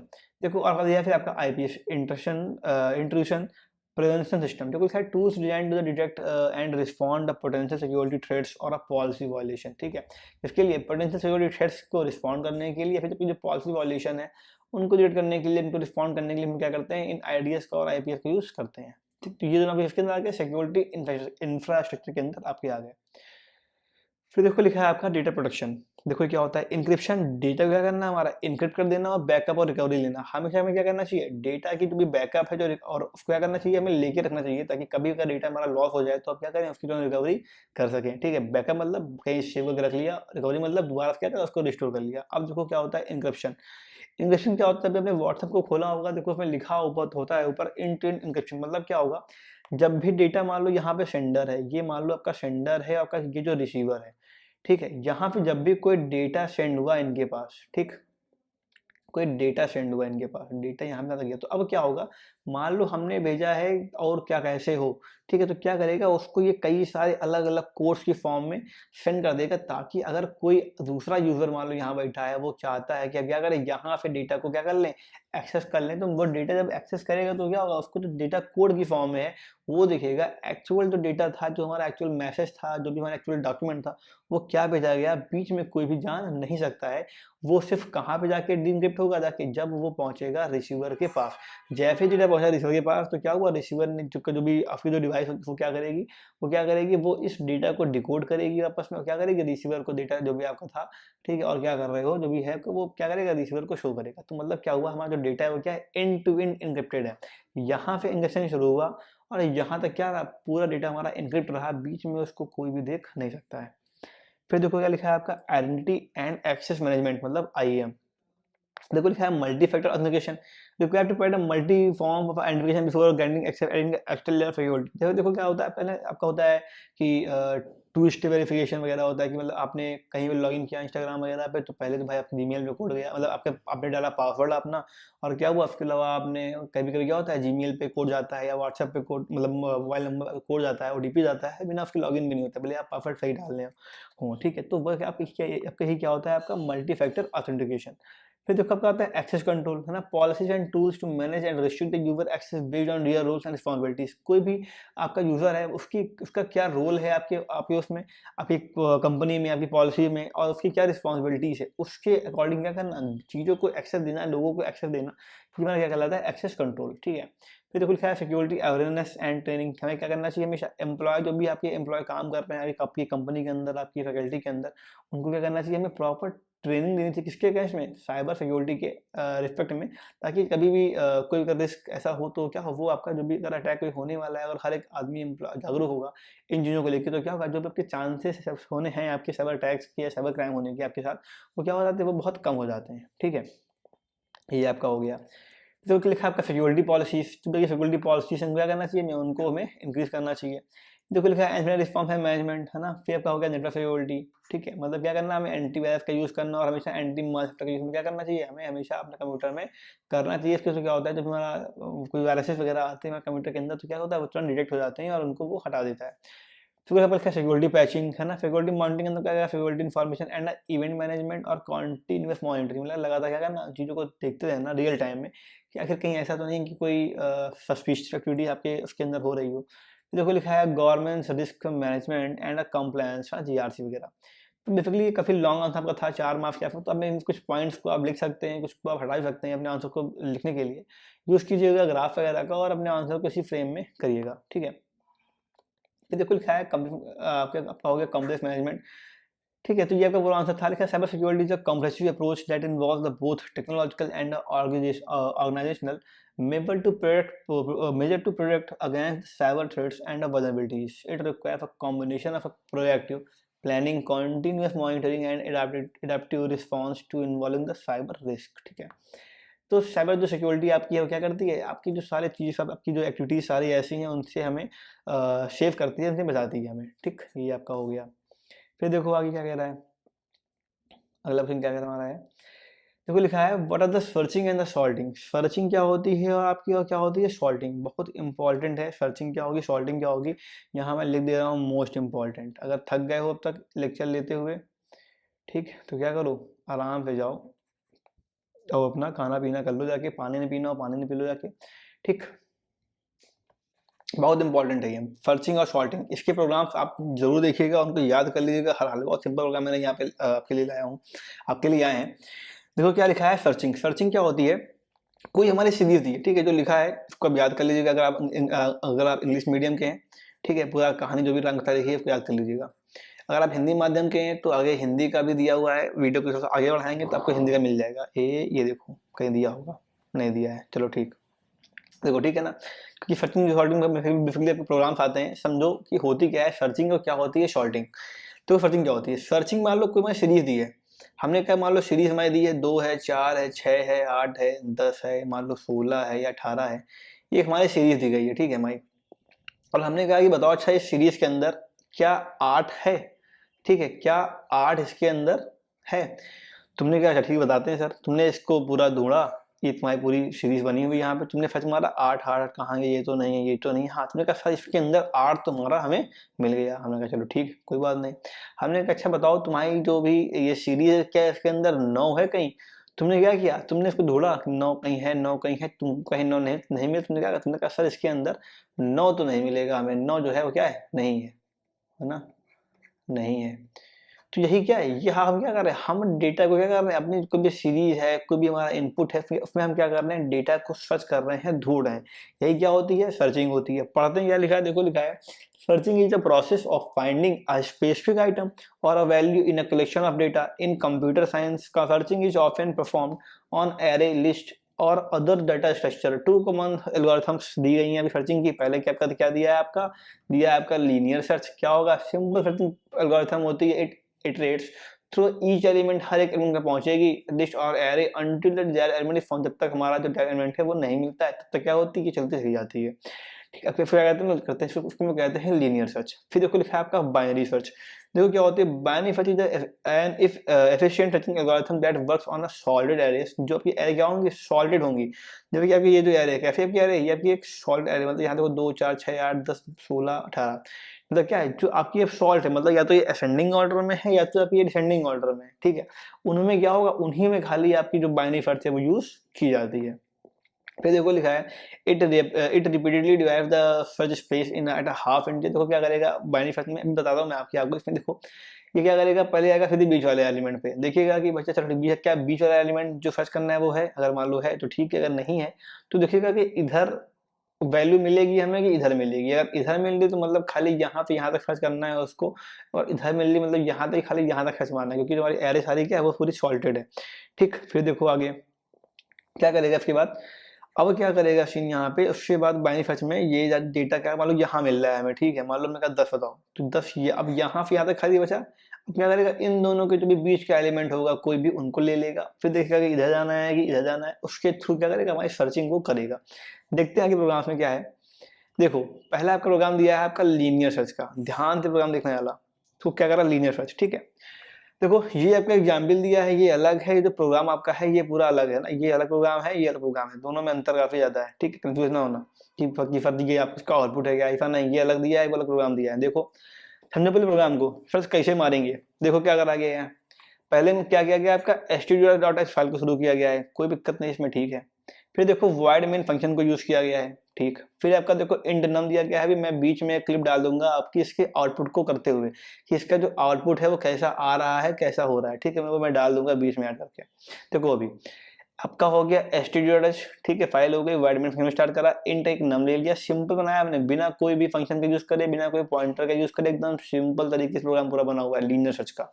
देखो फिर क्या कर रहा है, देखो यहाँ पे एंटर आई, देखो यहाँ पे हमने इंट आई लिया, इंटीजर आई ले लिया, की ले लिया और एलिमेंट फाउंड ले लिया कि हाँ भाई एलिमेंट मिल गया है, इसको हमने जीरो डिफाइन कर लिया, प्री डिफाइन, ठीक। Enter the numbers of an elements you would like to take up input, ठीक है, जो भी हमें इनपुट तरीके से चाहिए उसको क्या किया हमने यहाँ पे पूछा, मतलब प्रिंट करा दिया। उसको हमने क्या करा, उस पूरे को हमने स्कैन कर लिया, इंट एरे ऑफ नम, ठीक, हमने उसको स्कैन कर लिया नंबर को, ठीक। फिर हमने क्या किया, कितने नंबर के हमारे एरे, मान लो हमने कहा यहाँ पे मान लो आउटपुट दिया गया, आउटपुट हमारा इनपुट दिया गया 10 कि भाई हम तुम्हें 10 नंबर देंगे, तुम्हें उनमें फर्स्ट मानना है। तुमने कहा ठीक है, 10 को स्कैन किया कि क्या किया गया, देखो यहाँ पे एरे स्टार्ट करी कितने की, 10 की। 10 की अब एरे वहां बन गई, नहीं बन गई, बन गई। फिर देखो प्रिंटफ किया गया, क्या करना, एंटर द ऑल एलिमेंट्स, अब क्या करेगा, देखो चलाएगा लूप कहाँ पे लेके, 0 से लेके 10 तक, और क्या करेगा 10 नंबर जो भी ये देना चाहता है उसको एरे ऑफ आई के अंदर क्या करेगा, स्कैन करके स्टोर कर लेगा, ठीक। मतलब एरे ऑफ 1 में ये हो गया, एरे ऑफ 2 में वो हो गया, जो भी अब ये पूरी सीरीज है क्या हो गया, देखो अब यहाँ तक क्या हो गई, यहाँ तक हमारी जो भी पूरी सीरीज थी वो क्या हो गई, हमारी स्टोर हो गई। यूजर ने क्या किया है, पूरी हमें सीरीज को दे दिया है, ठीक। अब वो करना क्या, लिखा है इंटर द की एलिमेंट, अब जो नंबर हमें सर्च मारना है कि भाई ये एलिमेंट है, ये हमारी लिस्ट के अंदर आता है कि नहीं आता है। बहुत सरल तरीके प्रोग्राम बना हुआ है, इससे सिंपल प्रोग्राम बनेगा ही नहीं दुनिया में।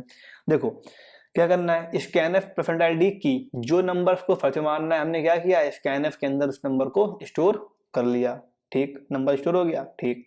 अब देखो सर्च स्टार्ट करेगा, देखा लीनियर सर्च स्टार्ट, कमेंट यहाँ पे, ये क्या है, अभी कमेंट है, कमेंट है ना, कमेंट स्टार्ट हो, देखो क्या करेगा, अब हमारा चलेगा लूप, कहाँ चलेगा लूप, 0 से लेके नम तक लूप चला।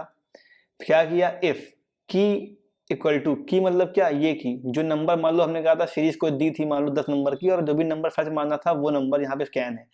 इफ अगर वो नंबर एरे ऑफ आई के इक्वल है तो क्या होगा, एलिमेंट फाउंड इक्वल टू 1 हो जाएगा, 1 की वैल्यू कहाँ जाएगी, यहाँ पे जाएगी, कंडीशन में क्या हो जाएगी, ब्रेक हो जाएगी, ठीक। अगर नहीं है तो क्या होगा, लूप हमारा कॉन्टिन्यूअस चलता रहेगा, ठीक, ब्रेक।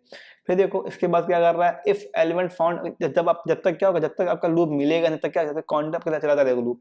पहले आपका एरे ऑफ आई मतलब एरे ऑफ 0 पर देखेगा क्या क्या भाई ये नंबर आपका की के इक्वल है, नहीं है तो एरे ऑफ 2 देखेगा, फिर 3 देखेगा, 4 देखेगा, कॉन्टिन्यूअस क्या करेगा, आई आई इक्वल टू 9 तक की आपका लूप कॉन्टिन्यूअस चलेगा। और जैसे ही इसकी वैल्यू क्या होगी, इसके इक्वल हुई, एलिमेंट बाई कंडीशन बाहर आई, 1 कहाँ चला गया, एलिमेंट फॉर्म चला गया, अभी क्या था देखो इसमें, अभी था 0, ठीक है, यहाँ क्या चला गया, 1 चला गया, फाउंडेशनल हो गया, कंडीशन तो साथ लूप हमारा वो ब्रेक हुआ, लूप से प्रोग्राम क्या आ गया, हमारा बाहर आ गया। फिर देखो क्या कर रहा है, कह रहा है if element found equal to 1, अगर एलिमेंट जो है वो 1 फाउंड हुआ है हमारा, ठीक, फाउंड हुआ तो क्या करेगा, we got the element at index, ठीक, हमें भाई एलिमेंट मिल गया, कहाँ मिला है, जिस आई में मिल जाएगा उस पर एक ऐड कर देंगे। क्यों ऐड करेंगे, देखो क्योंकि जो आई हमारा है वो कहाँ शुरू हुआ है, यहाँ पे लूप शुरू हुआ था हमारा, वो शुरू हुआ है 0 से, ठीक। जब लूप हमारा शुरू हुआ है 0 से तो क्या करेंगे हम लोग, आई में एक ऐड कर देंगे, भाई चलो मान लो यहाँ पे मिला एरे ऑफ 4 में, ठीक है, एरे ऑफ 4 में मिला, मतलब वो सीरीज में कौन से स्थान पे होगा, वो होगा सीरीज में 5वें स्थान पे, ठीक। तो यहाँ पे क्या हुआ, i+1 हो गया, मतलब जो भी क्या हुआ, जो भी जिस नंबर मिला हमें वहां मान लो यहाँ पे क्या, यहाँ तुम्हारा मान लो 5, यहाँ पे क्या कर देगा, प्रिंट कर देगा। अगर हमें इसमें कहीं मिलता ही नहीं है, पूरी एरे खत्म हो गई, और क्या हुआ, हमें कहीं पे भी जो एलिमेंट था वो मिला ही नहीं, एल्स अगर नहीं मिला तो क्या होगा, अब तो क्या होगा, तुम्हारी एरे ऑफ फाउंड वैल्यू क्या होगी, 0 होगी इक्वल, क्योंकि यहाँ पे 1 कभी आएगा ही नहीं, फिर 0 हो रहेगा। क्या कर देगा, प्रिंट कर देगा, we have not got the element at any index in array, ठीक, हमें कोई भी एलिमेंट आपका नहीं मिला, ठीक। तो ये आपका पूरा प्रोग्राम यहाँ पे हो गया, ठीक। बहुत सिंपल प्रोग्राम है, बहुत सरल तरीके से बनाया गया है, ठीक। ध्यान देख लो, समझ लो, ना ही कोई फंक्शन यूज हुआ है ना ही कुछ यूज हुआ है। एग्जाम में आएगा लीनियर सर्च क्या होता है, तो एग्जाम में अगर ये कह रहा है कि फंक्शन से बनाओ, बहुत ही रेयर केस है कि वो कहे कि फंक्शन से बनाओ, वरना खाली कहेगा भाई सर्चिंग क्या होती है, फिर एग्जाम्पल दे दो, सर्चिंग बनाओ, ये सिंपल प्रोग्राम है, याद कर डालो, प्रैक्टिस कर लो, सिंपल आराम से आ जाएगा, कुछ इसमें कठिन नहीं है, ठीक है। अब देखो आगे यही किया गया कि मान लो यहाँ देखो इनको 8 सर्च करना था, पहले क्या हुआ, एरे ऑफ 0 सर्च करी कि यहाँ पे 8 है कि नहीं है, नहीं है तो आगे गए 25 को देखा, यहाँ भी नहीं मिला, तुमको यहाँ पे क्या हुआ, यहाँ इनको मिल गया तो क्या दिखा दिया कि हाँ भैया 8 मैचेस 8 इक्वल टू 8। और देखो एरे ऑफ क्या होगा, ये आपका एरे ऑफ 0 है, ये आपका एरे ऑफ 1 है, ये आपका एरे ऑफ 2 है, तो मतलब किस नंबर पे है, 1 2 3, मतलब एरे ऑफ तो 2 है, ये एरे ऑफ तो 2 है, लेकिन नंबर कौन सा है इनका 3, मतलब भाई आई, ये मान लो आई होगा तो क्या प्रिंट कर देगा i+1, मतलब 3 थर्ड स्थान पे क्या है हमारा जो एलिमेंट है वो हमें मिल गया है। ठीक है, तो ये आपका हो गया लीनियर सर्च। अब देखो आगे बाइनरी सर्च क्या होता है। बाइनरी सर्च इसमें क्या बताया था हमने आपको, इसमें बताया था हमने आपको कि मान लो कोई हमारी सीरीज दी गई है, ठीक, मान लो मैं ये कोई सीरीज दी गई है, इसमें क्या करेगा, पहले ये हाफ कर देगा, बीच वाले को चेक करेगा कि भाई है कि नहीं है इक्वल, अगर है तो इधर जाना है कि इधर जाना है कि इधर जाना है, अगर मान लो इधर जाना है तो क्या करेगा, इस यहाँ से लेके यहाँ तक इनका हाफ लेगा। ठीक है, देखिएगा कि हाफ वाला मिल रहा है कि नहीं मिल रहा है, अगर हाफ वाला मिल रहा है तो बढ़िया है, अगर हाफ वाला नहीं मिल रहा है तो देखिएगा कि भाई हमें इधर जाना है, अब हाफ के किधर जाना है, अगर इधर जाना है तो क्या होगा, इस एलिमेंट को लेगा फिर इस एलिमेंट को लेगा और इनका हाफ कर देगा। ठीक है, फिर देखिएगा क्या इनका हाफ वाला एलिमेंट है कि नहीं है, अगर है तो अच्छी बात है, अगर नहीं है तो फिर देखेगा हमें इधर जाना है या इधर जाना है। ठीक है, लेकिन एक बात ध्यान रखना, जो बाइनरी सर्च है वो हमेशा क्या होता है, हमेशा वो यूज किया जाता है सॉल्टेड एरेज में। ठीक है, अगर एरे जो है वो हमारी सॉल्ट नहीं है, salt in the sense of किसमें, या तो वो डिसेंडिंग में हो और या तो वो क्या हो, या तो वो असेंडिंग ऑर्डर में हो। ठीक, अगर हमारी जो एरे है वो ना ही असेंडिंग सेंडिंग में है ना ही वो डिसेंडिंग में है तो क्या होगा, फिर हमारा जो बाइनरी सर्च है वो काम नहीं कर पाएगा। देखो करते क्या है हम, इसमें बहुत सिंपल प्रोग्राम बनाया गया है। देखो std.h स्टार्ट हुआ, इंट मेन फंक्शन से स्टार्ट हुआ, फिर यहाँ पे क्या किया गया है, देखो इंट आई है ना, यहाँ पे आई की वैल्यू को डिफाइन किया गया।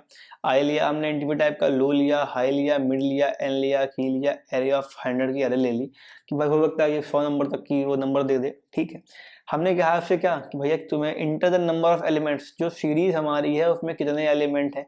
सपोज करो मान लो जो इनपुट था वो दिया गया 10 कि 10 एलिमेंट है, स्कैनएफ में एन में क्या आ गया हमारा, एन के अंदर हमारा कितना आ गया, एन के अंदर हमारा अब 10 आ गया।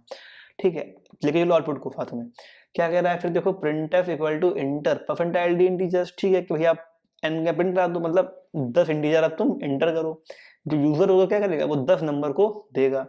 फिर देखो for I equal to 0 comma I greater equal to N I plus plus, अब देखो क्या करेगा, आई इक्वल टू 0 से स्टार्ट करेगा और आई इक्वल टू एन तक जाएगा। देखो आगे क्या कर रहा है सीन, स्कैन कराएगा वैल्यू कहाँ पे, फ्रंट डी में, array of I, array of 0 के अंदर वैल्यू स्टोर हुई, कहाँ से चल रहा लूप हमारा 10 तक चलेगा लूप, मतलब 0 से लेके 10 तक, 10 से छोटा तक रहे, मतलब 9 तक चलेगा, 0 से लेके 9 तक चलेगा लूप हमारा।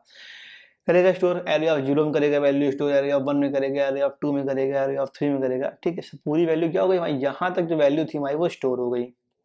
ठीक, सारी तो जो सीरीज थी, सीरीज स्टोर सीरीज, जो हमारी सीरीज थी पूरी वो हमारी क्या हो गई, स्टोर हो गई 10 नंबर की। फिर enter the value to find कि भाई हमें कौन सी वैल्यू क्या करनी है, फाइंड करनी है। उसने दी वैल्यू कि भाई ये तुम्हें वैल्यू फाइंड करनी है, मान लो कोई सीरीज हमारी दी गई है 2 से लेके, मान लो हमने जो सीरीज बनाई है अपनी, तो बनाते हैं सीरीज। देखो मान लो सीरीज हमारी है 2 4 6 8, ठीक है, 10 12 14 16 18 और 20। ठीक, ये हमारी सीरीज थी जो हमने 10 नंबर इनपुट कराई।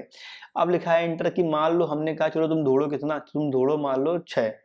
ठीक, तुम्हें 6 ढूंढना है। ठीक है, अब देखो क्या करेगा, यहाँ पे लो लिया था, अब क्या किया इसने, इस वैल्यू में जो लो की वैल्यू थी वो लो में क्या किया, 0 को असाइन कर लिया। ठीक है, लो में क्या आ गया, 0 आ गया, 0 कहाँ पहुंच गया, लो में पहुंच गया, लो में 0 हो गया। ठीक, हाई इक्वल टू क्या किया, n-1, 10 में दिया था, अब हाई वैल्यू कितनी कर दी, 9 कर दी। हाई में कितना आ गया, देखो यहाँ पे हाई में आ गया कितना, 9 आ गया। अब क्या करेगा, निकालेगा mid number, low plus high इन दोनों को ऐड करेगा, mid equal to low high divide by 2, मतलब 9 0 प्लस 9 अपॉन 2 कितना, 9/2। ठीक है, 9 देखो यहाँ देखो 9/9 डिवाइड 2 कितना आंसर इसका आएगा, इसका आंसर आएगा 4। अब क्या करेगा, ये मिड में कितना आ गया तुम्हारा, मिड में आ गया हमारा 4। ठीक, वाइल अगर क्या है, देखो जो लो है वो क्या है, ग्रेटर देन और इक्वल टू हाई, मतलब लेस देन और इक्वल टू हाई, जो लो है वो लेस है मतलब छोटा है इससे, हाई पे छोटा है। तो क्या करेगा इफ, अब देखो क्या करेगा, array of mid if greater than की, क्या जो एरे ऑफ मिड है मतलब एरे ऑफ 4 है। ठीक, एरे ऑफ 4 कौन सी होगी, ये होगी एरे ऑफ 0, ये एरे यहाँ लिखे जा रहे हैं। ठीक, एफ 0 है, ये एरे ऑफ 1 है, ये 2 है, ये 3 है, ये 4 है। अब कह रहा है कि अगर एरे ऑफ 4 है ना, मिड वाला सिस्टम, अगर एरे ऑफ 4 क्या की से छोटी है, की क्या है हमारी, की थी हमारी 6, तो एरे ऑफ 4 जो है वो 10 है, 10 है कि नहीं है, 10 है, तो 10 क्या छोटा है इससे।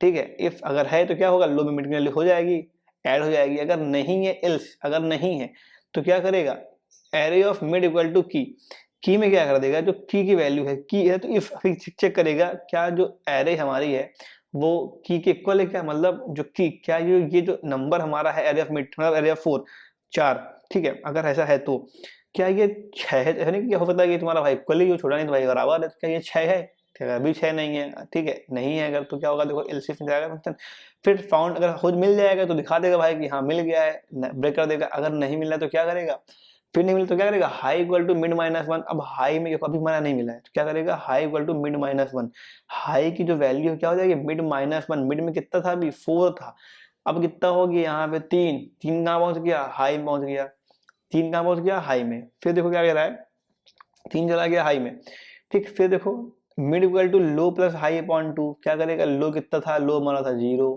हाई कितना था हमारा 3 था, ठीक, अपॉन 2 मतलब कितना 3 अपॉन 2, कितना आंसर आएगा आपका यहाँ पे 2 1 जा 1, एरिया ऑफ 1 आ जाएगी, मतलब एरिया ऑफ ये आ जाएगी, ठीक, if low is greater than high, अगर लो क्या है हमारा छोटा वैल्यू क्या है हमारी 0 थी, अगर क्या है हाई से बड़ा हुआ है बड़ा है तो क्या करेगा ये, तो भाई आगे आ जाएगा, अगर नहीं है ऐसा तो क्या करेगा, दिखा देगा तुम्हारा not found in the list in array, तो दिखा देगा कि भाई जो हमारी लिस्ट है एरे में वो नहीं है, ठीक, यहाँ पे हमें नहीं मिली, ये फंक्शन क्या करेगा, लूप में करेगा, बार बार इस फंक्शन को वो अप्लाई करेगा, ठीक है, देखो कि यहाँ पे फॉलो यहाँ पे आपका देखो यहाँ पे आपका लूप शुरू हुआ था, यार ये आपका लूप यहाँ पे शुरू हुआ था, ठीक है, तो आपका लूप में काम करेगा और हर बार इस चीज को वो ऑपरेट करेगा, ठीक है,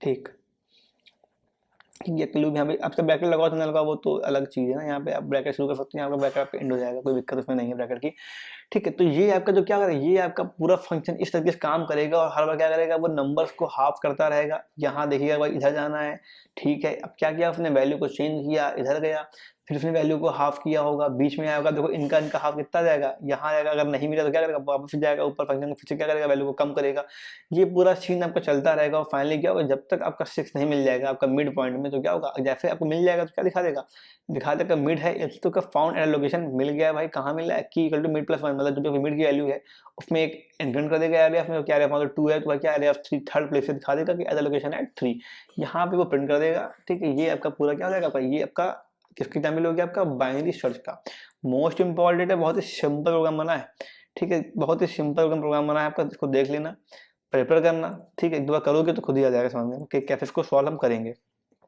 ठीक, आगे देखो आपका हो गया लीनियर सर्च और बाइनरी सर्च, फिर देखो लिखा है सॉल्टिंग, सॉल्टिंग क्या होती है, अब देखो सॉल्टिंग समझ लो क्या होती है, सॉल्टिंग होती है भाई कि डेटा क्या करना, डेटा को हमारे चेंज करना किसमें, देखो यहाँ लिखा हुआ है, छोड़ो, असेंडिंग ऑर्डर में और डिसेंडिंग ऑर्डर में, डेटा को चेंज करना क्या कहलाता है हमारा, दो कहलाता है हमारा सॉल्टिंग, कोई दिक्कत नहीं इसमें, ठीक है, देखो आपके 3 तरीके हैं सॉल्टिंग के, पहला आपका है बबल सॉल्टिंग, फिर आपका होता है इंसल्टेशन सॉल्टिंग, फिर आपका आता है फ्लेक्शन सॉल्टिंग, देखो लिखा है bubble sorting, it is a simple sorting program that repeatedly steps through the list, compare the adjacent element and swap them if they are in a wrong order, अगर वो wrong order में करेगा उनको swap कर देगा, the passes through the list is repeated until the list is salted, ना बार बार उसको repeat किया जब तक क्या होगा लिस्ट में सॉल्टेड नहीं हो जाती है, फिर देखो लिखा है इंसल्टेशन salting, this is the simplest of a salting technique, सबसे सिंपल टेक्निक है सॉल्टिंग की, in this the first element of the unordered, अगर कोई हमारी जो एरे है ऐसी अनऑर्डर एरे है उसको क्या करा जाएगा, उसको कंपेयर करा जाएगा किससे, सारे एलिमेंट से एरे के, तो अगर कोई एलिमेंट फिर छोटा मिलता है तो क्या होगा, वो दोनों क्या हो जाएंगे आपस में स्वैप हो जाएंगे, फिर देखो लिखा है flexion salting, in this method the minimum value is placed at the first position, जो सबसे कम वैल्यू होगी उसको क्या करेंगे फर्स्ट पोजीशन पे रख देंगे, then the element with the minimum value from the remaining elements is placed in second, जो उससे कम वैल्यू थोड़ा सा बड़ी होगी वो क्या होगी, वो मिल जाएगी सेकंड पोजीशन पे, फिर जो प्रोसेस हमारी कंटिन्यू होगी तो कब तक, जब तक हमारी जो एरे है वो अरेंज नहीं हो जाती है, ठीक है, ये आपकी हो गई सॉल्टिंग, 3 टाइप की आपकी सॉल्टिंग है, अगर सिलेबस में बबल सॉल्टिंग है, इंसल्टेशन सॉल्टिंग है और फ्लेक्शन सॉल्टिंग है, देखो प्रोग्राम देखते हैं कि चलो, देखो ये आपका लिखा है बबल सॉल्टिंग, ठीक है, यहाँ लिख लो बबल सॉल्टिंग, पता नहीं कौन सी भाषा लिखी है यहाँ पे, बबल सॉल्टिंग, ठीक, देखो करना क्या है इसमें, ये आपका पूरा प्रोग्राम बना हुआ है यहाँ पे, ये आपके देखिए बबल सॉल्टिंग, इसका मैं देखो वीडियो जो भी है आपका वो डाल दूंगा, मैं क्लिप थोड़ी सी बना के मैं डाल दूंगा, ठीक है, बीच में देखो सीन क्या है बबल सॉर्टिंग, पहला आपने क्या किया, int include std.h function store किया आपने, मेन फंक्शन स्टार्ट किया, क्या किया एरे ऑफ हेडर को डिफाइन किया इंडिविजुअल टैब में, एन लिया सी लिया और स्वैप ले लिया, ठीक है, प्रिंटफ कराया नंबर ऑफ एलिमेंट्स को, कि भाई कितने नंबर तुम्हें प्रिंट करने हैं। मान लो उसने कोई भी इनपुट दिया, मान लो 10 दे दी कि 10 नंबर भाई हमें इनपुट कराने हैं। मान लो 5, 8 छोटे लेते 5 लेते, मान लो उसने 5 नंबर उसने इनपुट करा दी ये सारे। ठीक है, फिर क्या करा उसने, मान लो ये सारे इनपुट कराए मान लो उसने। ठीक, फिर देखो दिया है उसने यहाँ पे प्रिंटफ करना है आपको। मतलब क्या कहेगा भाई कि चलो ठीक है तुम 5 इंटीजर्स इनपुट करो। शायद लूप ने कहा फॉर सी इक्वल टू 0 से लेके सी इक्वल टू n तक C++ लूप चलाया। और क्या करा हमने, एरे को स्टोर कर लिया। जब भी हमें लूप के बाद सिर्फ एक स्टेप तक चलना होता है तो हम लोग ब्रैकेट ब्रेसेस जो भी हमारे होते हैं उनके यूज नहीं करते हैं। करने को कर दो, नहीं करोगे तो कोई प्रोग्राम में आपका गलत नहीं होगा। ठीक है, फिर देखो लिखा है फॉर सी इक्वल टू 0। ठीक है, अब फिर क्या करेंगे, दोबारा लूप चलाएंगे कहाँ तक, n-1 तक चलाएंगे लूप, एक n से कम तक चलाएंगे लूप। किसके लिए, क्योंकि एरे को यूज करना पड़ेगा ना हमें। फिर देखो ये चलाया लूप यहाँ पे, फिर लिखा फॉर d इक्वल टू 0 से लेकर एक और लूप स्टार्ट किया। कहाँ तक, d इक्वल ग्रेटर देन, और मतलब ग्रेटर देन n-c तक -1।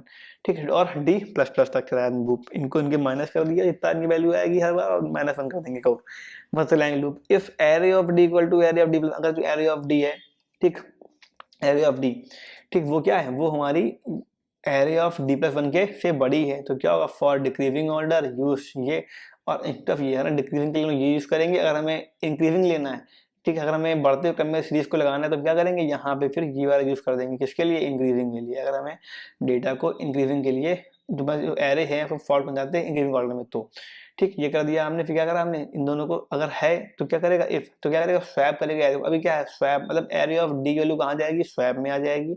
एरे ऑफ d+1 की वैल्यू कहाँ जाएगी, डी में जाएगी। और एरे ऑफ d+1 की जो वैल्यू है वो कहाँ चली जाएगी, मतलब जो स्वैप वैल्यू है, मतलब एरे ऑफ डी कहाँ पहुंच जाएगी, एरे ऑफ d+1 में। अब मतलब इसका मतलब क्या होगा, जो दोनों वैल्यू है क्या, वो दोनों में क्या हो गई, स्वैप हो गई। फिर ऐसे तुम्हारा चलेगा पूरा लूप इंड तक की। फिर क्या होगा, print the fastest list on array, तो पूरी लिस्ट इसको हम क्या करेंगे, एरे ऑफ सी के थ्रू यहाँ पे प्रिंट करा देंगे। देखो करे करा क्या, देखो यहाँ पे हुआ क्या, देखो, ठीक, ये तो बना है इंक्रीजिंग ऑर्डर का। अच्छा, ठीक है, देखो पहले यार F3 में क्या हुआ, देखो यहाँ पे 2 दिया है, यहाँ दिया है 45। अब क्या करेगा, ये इन दोनों कंपेयर करेगा, देखेगा भाई कौन छोटा है। देखा नहीं, ये तो छोटा ही है, तो कोई छोटा है तो कोई बात ही नहीं, आगे बढ़ जाएगा। आगे बढ़ गया, देखा इन दोनों में कौन छोटा है, देखा ये छोटा है, तो क्या करेगा, आपको जो स्वैप फंक्शन है इसको यूज करेगा। और क्या करेगा, इस वाली वैल्यू को कहाँ ले आएगा, यहाँ पे ले आएगा। 45 देखो 0 यहाँ पे आ गया, 45 यहाँ पे आ गया। अब क्या करेगा आगे, फिर से इन दोनों को कंपेयर करेगा कि भाई कौन सा होना चाहिए कौन सा नहीं होना चाहिए। तो क्या हुआ, देखा इसने, देखा भाई जो ये वैल्यू है क्या है, ये तो छोटी है, इसे तो क्या हुआ, 11 को देखो यहाँ पे ये ले आया। अब क्या हो गया, 11 देखो आपको यहाँ पे आ गया। ठीक, कोई दिक्कत नहीं। फिर देखो इसने क्या किया, अब इसने 40 पे आपका 40 पे आपका यहाँ आ गया। फिर देखो इसने कंपेयर किया किसको, 45 को और -9 को। देखा इसने क्या किया, भाई जो -9 है वो क्या है, वो तो इससे छोटा है। तो क्या करेगा, -9 को यहाँ कर देगा और 45 को वो यहाँ कर देगा। ठीक, आपका एक साइकिल खत्म हो गया लूप का। फिर क्या करेगा, फिर वो सेकंड साइकिल शुरू करेगा लूप का, यहाँ पे जो पूरा सीन चला है। फिर कंपेयर करेगा, वो देखेगा। इसके बाद मान लो यहाँ पे कितना हो गया, हम बता देते हैं स्टेप करके छोटी सी, 2 -2 0 11 -9 और 45। देखो ये अब आपकी फिर यहाँ आई, तो दोबारा लूप स्टार्ट होगा। देखिएगा भाई कि ये छोटा है क्या, इससे देखा इसने कि तो छोटा है, कोई बात ही नहीं, आगे बढ़ गया लूप। अब इनको कंपेयर करेगा वो। ठीक, अब करेगा वो कंपेयर इनको 1 मिनट। ठीक है, देखो अब करेगा मैं इसको इनको देखेगा कि भाई कौन छोटा है। देखा है, जीरो तो छोटा ही है, जीरो छोटा है तो कोई दिक्कत ही नहीं। ठीक है, पढ़ा है जीरो कैसे ही। फिर क्या करेगा वो, अब करेगा मैं वो इनको देखेगा कि हाँ भाई -9 तो छोटा है, तो क्या करेगा, -9 को वो स्वैप करके यहाँ पे ले आएगा। 11 को कहाँ ले आएगा, यहाँ पे ले आएगा। मतलब तो क्या हो जाएगी, 2 0 -9 11 और 45 हो गई। ठीक है, फिर चेक करेगा वो 11 और 45 को, देखेगा कि भाई ये तो छोटा ही है, तो इसको वो ऐसे ही लिखा रहने देगा, आगे कुछ करेगा ही नहीं लूप में। ठीक, ये इसको ऐसे लिखा रहने देगा। फिर देखो आगे जाएगा तो क्या करेगा, फिर से चेक करेगा इन दोनों को, है तो कोई दिक्कत ही नहीं। ठीक है, फिर वो इनको चेक करेगा, देखेगा कि भाई ये क्या है, ये तो इससे छोटा है। क्या करेगा, इनको इधर स्वैप करके ले आएगा। मतलब कितना आएगा, -2 -9 0 11 और 45 पूरा बाकी से रहेगा। फिर इनको चेक करेगा, देखेगा भाई ये तो अभी छोटा है, इनको क्या करेगा, -9 को आगे ले आएगा, -2 को ये हो जाएगा, 0 11 और 45। ठीक, जब तो आपका ये फाइनली एक्चुअली पूरी हो जाएगी तो क्या करेगा, उसके बाद देखिएगा कि अरे कि अगर पूरी आपका लूप चलाएगा और देखिएगा जब एरर नहीं मिलेगी तो क्या करेगा, जो कंडीशन आपकी है उसको ब्रेक कर देगा और लूप से ये बाहर आ जाएगा। और पूरी जो हमारी सॉल्टेड एरे है वो क्या हो जाएगी हमारी, एक बार में पूरी जो एरे है वो हमारी प्रिंट हो जाएगी। ठीक है, तो ये आपका हो गया बबल शॉट। ठीक है, अगर आपको यहाँ पे ध्यान रखना, अगर ये आपका हमने दिया है इंक्रीजिंग ऑर्डर में, ठीक है, छोटे से बड़ा है, तो हम क्या करेंगे, इसका यूज करेंगे। ठीक है, अच्छा देखो यहाँ पे थोड़ा गड़बड़ हो गया। देखो यहाँ पे क्या होगा, ये आपका जो है इंक्रीजिंग लिए नहीं है, ठीक है। यहाँ पे क्या है, अगर आपको डिक्रीजिंग ऑर्डर में करना है, डिक्रीजिंग ऑर्डर, ठीक है, तो हम क्या करेंगे, ये इसके for the decreasing order use greater than sign instead of less than sign, ठीक है। देखो हम लोग क्या करेंगे, डिक्रीजिंग के लिए इसका यूज करेंगे। अभी क्या हो रहा है हमारा, अभी जो हमारा आउटपुट आया है किसमें हमारा, वो हमारा आया है इंक्रीजिंग ऑर्डर में, छोटे से बड़े के ऑर्डर में हमारा जो आउटपुट पूरा है वो आपका यहाँ पे आया हुआ है, ठीक है। तो इसमें कोई दिक्कत नहीं है आपकी, ठीक, ये आपका हो गया पूरा।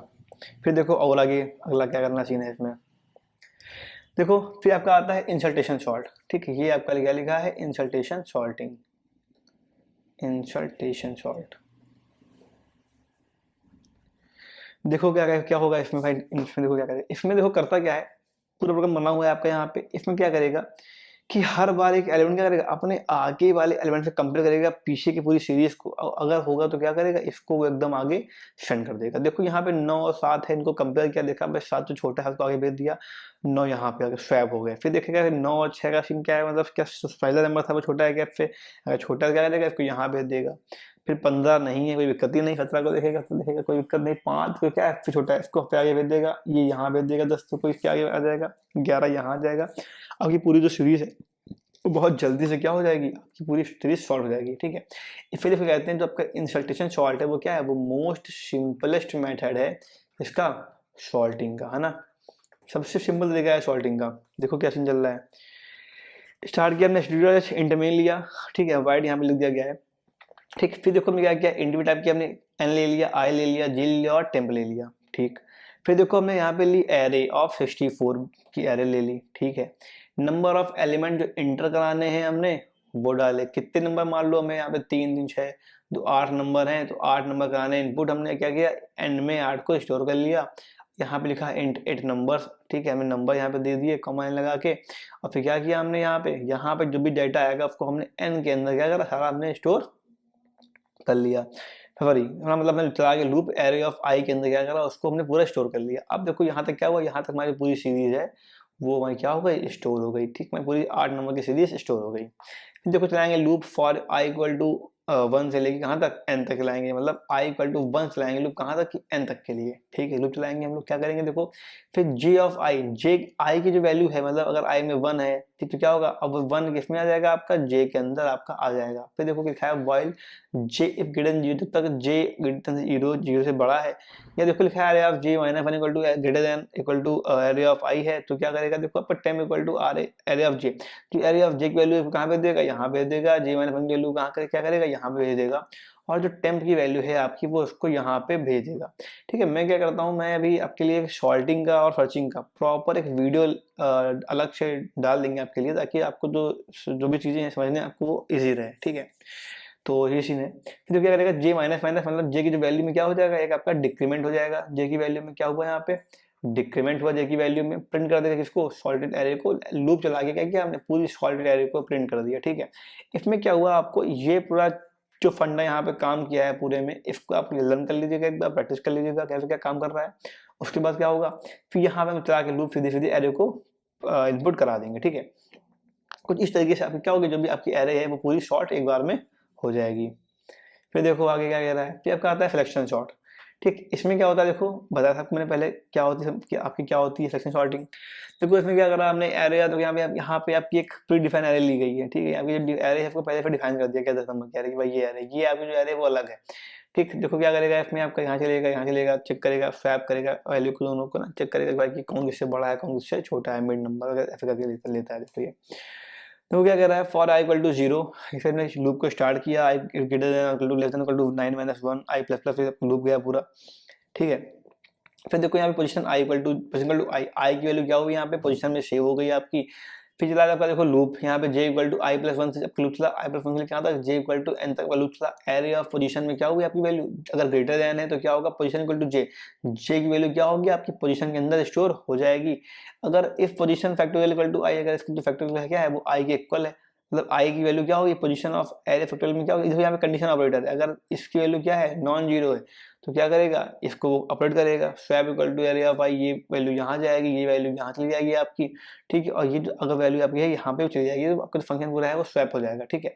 ये फंक्शन आपको मान लो है, तो ये क्या हुआ, ये जैसे पूरा स्वैप हो गया, ठीक है। फिर देखो लिखा है फॉर आई इक्वल टू 0 क्या करेंगे हम लोग यहाँ पे एरो फाइनली प्रिंट करा देंगे। अब फिर शॉर्टेस्ट मेथड है सिलेक्शन सॉर्टिंग, ठीक है, selection sorting is the shortest method. सबसे छोटा मेथड शॉर्टेस्ट का है, ठीक है। इसका पूरा वीडियो अलग से आपको प्रॉपर मिल जाएगा, प्रॉपर डीप, जहाँ पे हम आपको करके दिखाएंगे कि जो सॉर्टिंग है, सेक्शन सॉर्टिंग है, वो कैसे काम करती है। फिलहाल के लिए ये एकदम इजी प्रोग्राम्स हैं, इनको याद कर लीजिएगा, इनको प्रैक्टिस कर लीजिएगा। इससे सिंपल प्रोग्राम सॉर्टिंग का फिलहाल तो मिलना बिना फंक्शन वगैरह के मुश्किल है, ठीक है। तो इनको आप लोग अच्छे से प्रिपेयर कर लीजिएगा, ठीक। देखो अगला क्वेश्चन क्या कह रहा है हमारा, what things should be a merchant and a customer keep in mind under a e commerce application. जब भी कोई कस्टमर है, कोई मर्चेंट है, या कोई भी आपका है ना कस्टमर है, वो क्या कर रहा है, वो ई कॉमर्स एप्लीकेशन का यूज कर रहा है, तो उसको अपने दिमाग में क्या क्या चीजें रखनी चाहिए। देखो दोनों के लिए क्या है, चाहे वो मर्चेंट हो और चाहे वो क्या हो, कस्टमर हो, दोनों के लिए जो भी आपके एप्लीकेशन हैं, जो भी आपकी चीजें हैं, वो बहुत यूजफुल होती हैं। सारी ई कॉमर्स एप्लीकेशन है वो बहुत ही यूजफुल है और दोनों एंगेज रहते हैं प्रॉपर तरीके से। तो दोनों के लिए कई बातें उनको दोनों लोगों को दिमाग में रखनी चाहिए। देखो पहला पॉइंट क्या है हमारा, सिक्योरिटी। देखो सिक्योरिटी पर्पस मर्चेंट का क्या है, implement the robust security measure for the online transaction in the secure payment gateways and data encryption and regular security audits. मतलब क्या होना चाहिए, अगर आप एक मर्चेंट हैं तो क्या करना चाहिए, आप जो भी आपके ऑनलाइन ट्रांजैक्शन है वो क्या है, उनके एकदम सिक्योरिटी मेजर रहे, प्रॉपर रहे, ठीक, इंक्लूडिंग सिक्योरिटी पेमेंट गेटवे। जिस आप गेटवे का यूज कर रहे हैं वो क्या हो, एकदम सिक्योर पेमेंट गेटवे हो। आपका जो डेटा है कैसा होना चाहिए, एन्क्रिप्टेड होना चाहिए, और रेगुलर सिक्योरिटी ऑडिट्स का आपको प्रॉपर यूज करना चाहिए, ठीक है। अगर आप कस्टमर है तो क्या करना चाहिए, ensure the use of secure and reputable payment methods. जो भी आपके सिक्योर मेथड्स हैं उन, और जो आपकी रेप्यूटेबल मेथड्स हैं, जो बड़े मेथड्स हैं आपके, उनका यूज करना चाहिए। की personal information, password and financial confidential, क्या हमें जो भी आपकी इन्फॉर्मेशन है ना, इन सब चीज़ों से रिलेटेड आपके पासवर्ड्स वगैरह हैं, आपके फाइनेंशियल डिटेल्स हैं, उनको क्या करना चाहिए, हमेशा कॉन्फिडेंशियल रखना चाहिए, मतलब एकदम छुपा के रखना चाहिए। तो मान लीजिए यूपीआई पिन हो गया ना, जो भी सबकी चीज़ें आती है इनको हमें हाइड करना चाहिए। फिर देखो क्या, रेगुलरली अपडेट पासवर्ड, जो पासवर्ड है क्या करना चाहिए, उनको हमें रेगुलरली अपडेट करना चाहिए। तो पर डे क्या करना चाहिए, इन पासवर्ड को हमें चेंज करना चाहिए। अगर आप पर डे नहीं कर पाते हैं तो 2 से 3 दिन के अंदर तो श्योरली अपने पासवर्ड को सारे क्या करें, चेंज करें। And cautions about fishing attempts, मतलब ऐसा ना हो कोई एक आपको बना दे फेक पेज, है ना, और आपने क्या किया, आपने पूरी जो भी डिटेल्स हैं आपके एटीएम सब उसने क्या करी, आपने डाल दी, ठीक है। तो ये जो फेक पेजेस होते हैं, आपके जो फिशिंग अटेम्प्ट्स हैं, इनसे क्या करना चाहिए, आपको बच करना चाहिए। फिर देखो लिखा है यूजर फ्रेंडली इंटरफेस, मर्चेंट लिखा है ना, initiative and user friendly interface for the e commerce. अगर आप एक मर्चेंट है, आप एक कंपनी है, तो क्या करना चाहिए, आपको एक यूजर फ्रेंडली इंटरफेस को यूज करना चाहिए ना। मतलब क्या हो, आपका जो प्लेटफॉर्म है वो ई कॉमर्स का, वो ऐसा हो ताकि जब भी कोई इसमें जाए तो काफी ज्यादा उसको ईजी रहे और काफी ज्यादा वो मतलब प्लेजर फील करे आपके प्लेटफॉर्म को यूज करने के लिए। आपने देखा होगा अमेजॉन है, फ्लिपकार्ट है, मोस्टली इंडिया में जो फ्लिपकार्ट है वो काफी ज्यादा पॉपुलर है, और पर्सनली मेरे भी यहाँ पे भी जो फ्लिपकार्ट है वो इसलिए पॉपुलर है क्योंकि जो उसका लेआउट है वो बहुत सिंपल है, उसमें बहुत सारे फीचर्स नहीं है। लाइक अमेजॉन में क्या आपका मिनी टीवी पे दे दिया, अमेजॉन पे भी दे दिया, बहुत सारी चीजें अलग दे दी गई हैं, ठीक है, अमेजॉन के अंदर। लेकिन फ्लिपकार्ट है वो शॉपिंग पर्पसेस से ज़्यादा यूज़ होता है मेरे ख्याल से इंडिया में। बाकी का क्या सीन है कि मुझे पता नहीं, लेकिन बट मेरे भी हिसाब से जो फ्लिपकार्ट है वो मच बेटर आपका इंटरफेस उसका है, किसके अकॉर्डिंग, आपके अमेजॉन के अकॉर्डिंग, ठीक है। तो जो इंटरफेस है वो बहुत मैटर करता है। फिर देखो लिखा है कस्टमर, अगर आप कस्टमर देखा look for platform that offer a seamless and streamlined experience. अगर आप एक कस्टमर हो तो क्या आपको ऐसे जगह पे जाना चाहिए जहाँ पे क्या हो, जो आपको एकदम सीमलेस और बहुत ही सिंपल आपको प्लेटफॉर्म प्रोवाइड करे। पे अटेंशन जो है प्रोडक्ट, जो भी आप अटेंशन पे करो कहाँ पे, जो आपकी प्रोडक्ट डिटेल्स हैं, देखो क्या जो प्रोडक्ट है वो आखिर में क्या है, प्राइसिंग क्या है उसकी, और चेकआउट प्रोसेस क्या है, कैसे उसको आप चेकआउट करोगे, इनको हमें देखना चाहिए, ठीक है। फिर देखो लिखा है ट्रांसपेरेंट पॉलिसीज। देखो जो पॉलिसीज हो कैसी हो, ट्रांसपेरेंट हो, कोई भी हिडन चीज ना हो आपके उसके थ्रू। अगर आप मर्चेंट हो क्या clearly communicate with shipping policies, जो भी आपकी पॉलिसी है शिपिंग करने की, डेटा को डिलीवर करने की, जो भी काम करने की, वो क्या एकदम क्लियरली मेंशन होनी चाहिए। ऐसा ना हो उसमें कि कुछ आपने हाइड, मतलब आपने पहले बताया नहीं यूजर को कि भाई आपको जो चार्जेस है वो देना है, आपने क्या किया बाद में एकदम से उसको चार्ज बता दिया, तो क्या होगा, जो कस्टमर आपका है वो फिर गुस्सा हो जाएगा और हो सकता है कि वापस दोबारा लौट के आपकी साइड पे ना आए, ठीक है। जो भी आपके रिटर्न पॉलिसीज हैं या जो रिफंड पॉलिसीज हैं उनको क्या करो, एकदम क्लियरली बाहर पहले से ही बता दो कि भाई रिफंड उसमें अवेलेबल है कि नहीं है, आपका जो रिटर्न है वो आपका अवेलेबल है कि नहीं है, पहले बता दो, ठीक। और अगर कोई एडिशनल चार्जेस आप लगा रहे हो तो उसको भी क्या करो, पहले से बता के कस्टमर को रखो। फिर देखो क्या, provide a transparent product information including the specification, size and, जो भी आपका प्रोडक्ट है उसकी क्या स्पेसिफिकेशन है, क्या उसका साइज है और क्या प्राइसिंग है, इनको क्या करो एकदम क्लियर रखो यूजर के यूज के लिए, ठीक। फिर देखो कस्टमर अगर आप हो तो क्या करना चाहिए इस फील्ड में, read the understand the terms and condition, जो भी आपकी सारी टर्म एंड कंडीशन जो भी हो उनको पहले पढ़ लो, ठीक, ऐसा ना हो क्या रिटर्न पॉलिसी है कि नहीं है, जो भी शिपिंग इन्फॉर्मेशन हो आपकी उनको परचेज करने से पहले पढ़ लो। अगर कोई इसमें एडिशनल फीस है या नहीं है, जो भी कुछ है उसको पहले से क्या करना चाहिए, हमें पढ़ के रखना चाहिए। ठीक है, फिर देखो लिखा है कस्टमर सपोर्ट। अगर आप एक मर्चेंट हो क्या करो, उसको हमेशा, अगर आप एक मर्चेंट हो तो क्या offer responsive customer support channels. आपको क्या करना चाहिए, प्रॉपर अच्छे तरीके का जो कस्टमर चैनल है ना, मतलब सपोर्ट चैनल है, वो आपको प्रोवाइड करना चाहिए। अब देखोगे कि जब प्रेजेंट टाइम में जितनी भी आपकी ई कॉमर्स वेबसाइट है, वो अमेजॉन, फ्लिपकार्ट हो, OLX वगैरह हो गई आपकी, रैपिडो वगैरह हो गई, तो इनके पास एक अच्छा खासा कस्टमर सपोर्ट चैनल रहता है कि अगर आपको कोई भी क्वेरी है तो आप क्या कर सकते हो, चैट बॉट्स होते हैं कहीं कहीं पे, या फिर अगर मतलब प्रॉपर एक ह्यूमन बीइंग वहाँ पे बैठा होता है जो आपकी बात को तुरंत अपनी कॉल को रिसीव करेगा, आपको सुनेगा, और जो भी आपको आंसर देना है वो तुरंत आपको वहाँ पे दे देगा। ठीक है, वो फिर लाइव चैट, आप लाइव चैट कर सकते हो, ईमेल हो गया, फोन सपोर्ट हो गया, या एड्रेस कस्टमर क्वेरी से। कई जो कंपनियां हैं जिनके पास ये सर्विस नहीं होती है फोन सपोर्ट की, तो क्या वो क्या करते हैं, वो आपके ईमेल कर देते हैं। उनका एक ईमेल एड्रेस है भाई help@ये.com, आपने क्या किया, आपने उसमें मेल भेज दिया अपना कि भाई मुझे ये क्वेरी है, उन्होंने क्या किया, आपको कुछ टाइम बाद तुरंत आपको आपकी मेल पे ही रिप्लाई, जो भी आपको जो भी आपका सोल्यूशन है उसको उन्होंने भेज दिया। ठीक है, ये हो गया। फिर देखो कस्टमर अगर आप हैं तो क्या करना चाहिए इस फील्ड में आपको, see platform with accessible customer support. हमेशा उन प्लेटफॉर्म पे जाइए जहाँ पे क्या हो, जहाँ पे आपका जो कस्टमर सपोर्ट है वो अवेलेबल हो, ताकि क्या कर, ताकि आप इजीली अपनी प्रॉब्लम को, अपनी क्वेरीज को जो सामने जो भी आपका बैठा अथॉरिटी है उससे आप डिस्कस कर सकें। ठीक है, फिर देखो sir review and ratings. Merchant को क्या करना चाहिए, अगर आप मर्चेंट हो क्या, encourage and respond to customer reviews. ठीक है, और अगर आप एक मर्चेंट हो तो आपको अपने कस्टमर को क्या करना चाहिए, इनकरेज करना चाहिए कि वो क्या करे, वो रिस्पॉन्ड करे, वो रिव्यू करे। आप खुद देखेंगे कई सारी कंपनीज हैं जो क्या करती हैं कि भाई ठीक है, आप हमारी साइट पे आप रिव्यू करो इसका, ठीक है, आपने जब भी हमारा प्रोडक्ट यूज किया इसका आप रिव्यू करो और उसकी मुझे फोटो भेजो, हम कुछ एक्स्ट्रा रिवॉर्ड्स देंगे। ठीक है, ऐसी कई सारी कंपनियां हैं टाइम में इंडिया के अंदर जो काम करती हैं। ठीक है, तो ये हो गया मर्चेंट के लिए। ठीक, फिर अगर आप कस्टमर हैं तो क्या करो, अगर कोई भी आप प्रोडक्ट लेने जा रहे हैं तो उसके पहले उसकी रेटिंग्स क्या क्या हैं, उसमें क्या क्या क्या लोगों ने रिव्यू दिए हैं, एक बार उनको पढ़ लो। फ्लिपकार्ट पे या कहीं भी जहाँ पे आप शॉपिंग कर रहे हो, ठीक है, उनको पढ़ लो एक बार, और एक बार देख लो कि जो भी आप करने जा रहे हैं वो आपके लिए सही है, आपके लिए खरीदने योग्य है या नहीं है। ठीक है, फिर देखो क्या मोबाइल रिस्पॉन्सिव, और जो आपकी वेबसाइट, आपका जो प्लेटफॉर्म हो क्या होना चाहिए, मोबाइल फ्रेंडली होना चाहिए, मोस्ट इंपॉर्टेंट पॉइंट। ठीक है, कि अगर अगर आप एक मर्चेंट हो तो आपका जो भी प्लेटफॉर्म है आप बना रहे हो वो क्या हो, मोबाइल फ्रेंडली, क्योंकि प्रेजेंट टाइम में जो भी यूजर्स हैं वो क्या यूज करते हैं, वो शॉपिंग करते हैं किसके थ्रू, हमेशा करते हैं वो स्मार्टफोन्स के थ्रू या फिर टैबलेट के थ्रू। कोई लैपटॉप पे बैठ के शॉपिंग बहुत रेयरली करता है इंडिया के अंदर। ठीक है, तो आपको इस चीज का ध्यान रखना है। अब फिर देखो क्या कस्टमर, अगर आप कस्टमर है तो आपको क्या ध्यान रखना है, choosing the platform that offer for the mobile, providing the seamless shopping experience. जो अगर आप कस्टमर तो हमेशा उन प्लेटफॉर्म का यूज करो जो क्या हो, जो आपकी मोबाइल ऐप के लिए क्या हो, कंफर्टेबल हो, और आपकी मोबाइल के अंदर भी सारी सारी खुल जाती हो। तो इससे क्या होगा कि जो भी आप चीज़ों को बेहतर तरीके से ऑब्जर्व कर पाएंगे। फिर देखो क्या है, पेमेंट ऑप्शंस। ठीक है, जो मर्चेंट है उनको क्या करना चाहिए, उनको कई सारी वैरायटी प्रोवाइड करनी चाहिए इसकी सिक्योरिटी पेमेंट ऑप्शंस की, to accommodate with the customer preference, की वो क्या है, जो कस्टमर है वो अपने अकॉर्डिंग पेमेंट को चूज कर सके। ठीक, देखो मतलब पहले बता दो कि भाई ये एक जो पेमेंट मेथड है वो हम एक्सेप्ट करते हैं। ठीक, फिर देखो अगर आप कस्टमर हो तो क्या करो, select payment that align with preference, मतलब आप किस प्रेफरेंस में कंफर्टेबल, आप गूगल पे यूज करना पेमेंट करना चाहते हो, पेमेंट करना चाहते हो, या आप चाहते हो कि अमेजॉन पे करना चाहते हो, जिससे आप करना चाहते हो, जिससे आप कंफर्टेबल हो, हमेशा वो मेथड को सिलेक्ट करो। ठीक है, और क्या be cautious with sharing sensitive information. हमेशा क्या करो, कोई भी आप सेंसिटिव इन्फॉर्मेशन शेयर करने जा रहे हो तो उसको लेके हमेशा कॉशियस रहो, मतलब सिक्योर रहो। ऐसा ना हो कि आप अपनी पर्सनल चीज़ों इन्फॉर्मेशन किसी को दे दो। देखो रेगुलर अपडेट्स, अगर आप मर्चेंट हो तो क्या करना चाहिए आपको, जो भी आपका ई कॉमर्स प्लेटफॉर्म है उसको अगर उसको प्रॉपर अपडेटेड रखो with the latest security patches, है ना, नए नए जो भी आपकी सिक्योरिटी पैचेस आ रहे हैं उनके थ्रू, प्रोडक्ट इन्फॉर्मेशन के थ्रू और फीचर्स के थ्रू।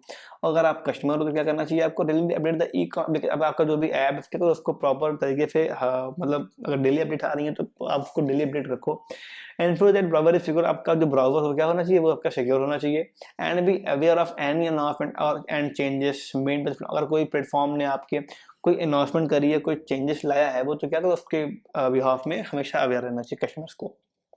देखो क्या, by considering these aspects, both merchant and customer can contribute to a positive and a secure e-commerce experience, fostering trust and satisfaction in online transaction. ठीक है, इससे क्या होता है, जो कस्टमर है और जो मर्चेंट्स दोनों क्या करते हैं, एक पॉजिटिव कंट्रीब्यूशन कर सकते हैं अपना इन चीज़ों का।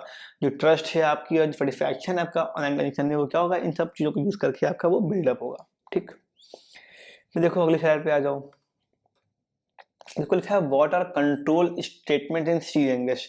सी लैंग्वेज के अंदर आपकी जो कंट्रोल स्टेटमेंट्स हैं वो क्या क्या होती हैं, ठीक है। देखो हमारे पहली होती है, देखो लिखा है control statements in C are constructs that alter the flow of a program.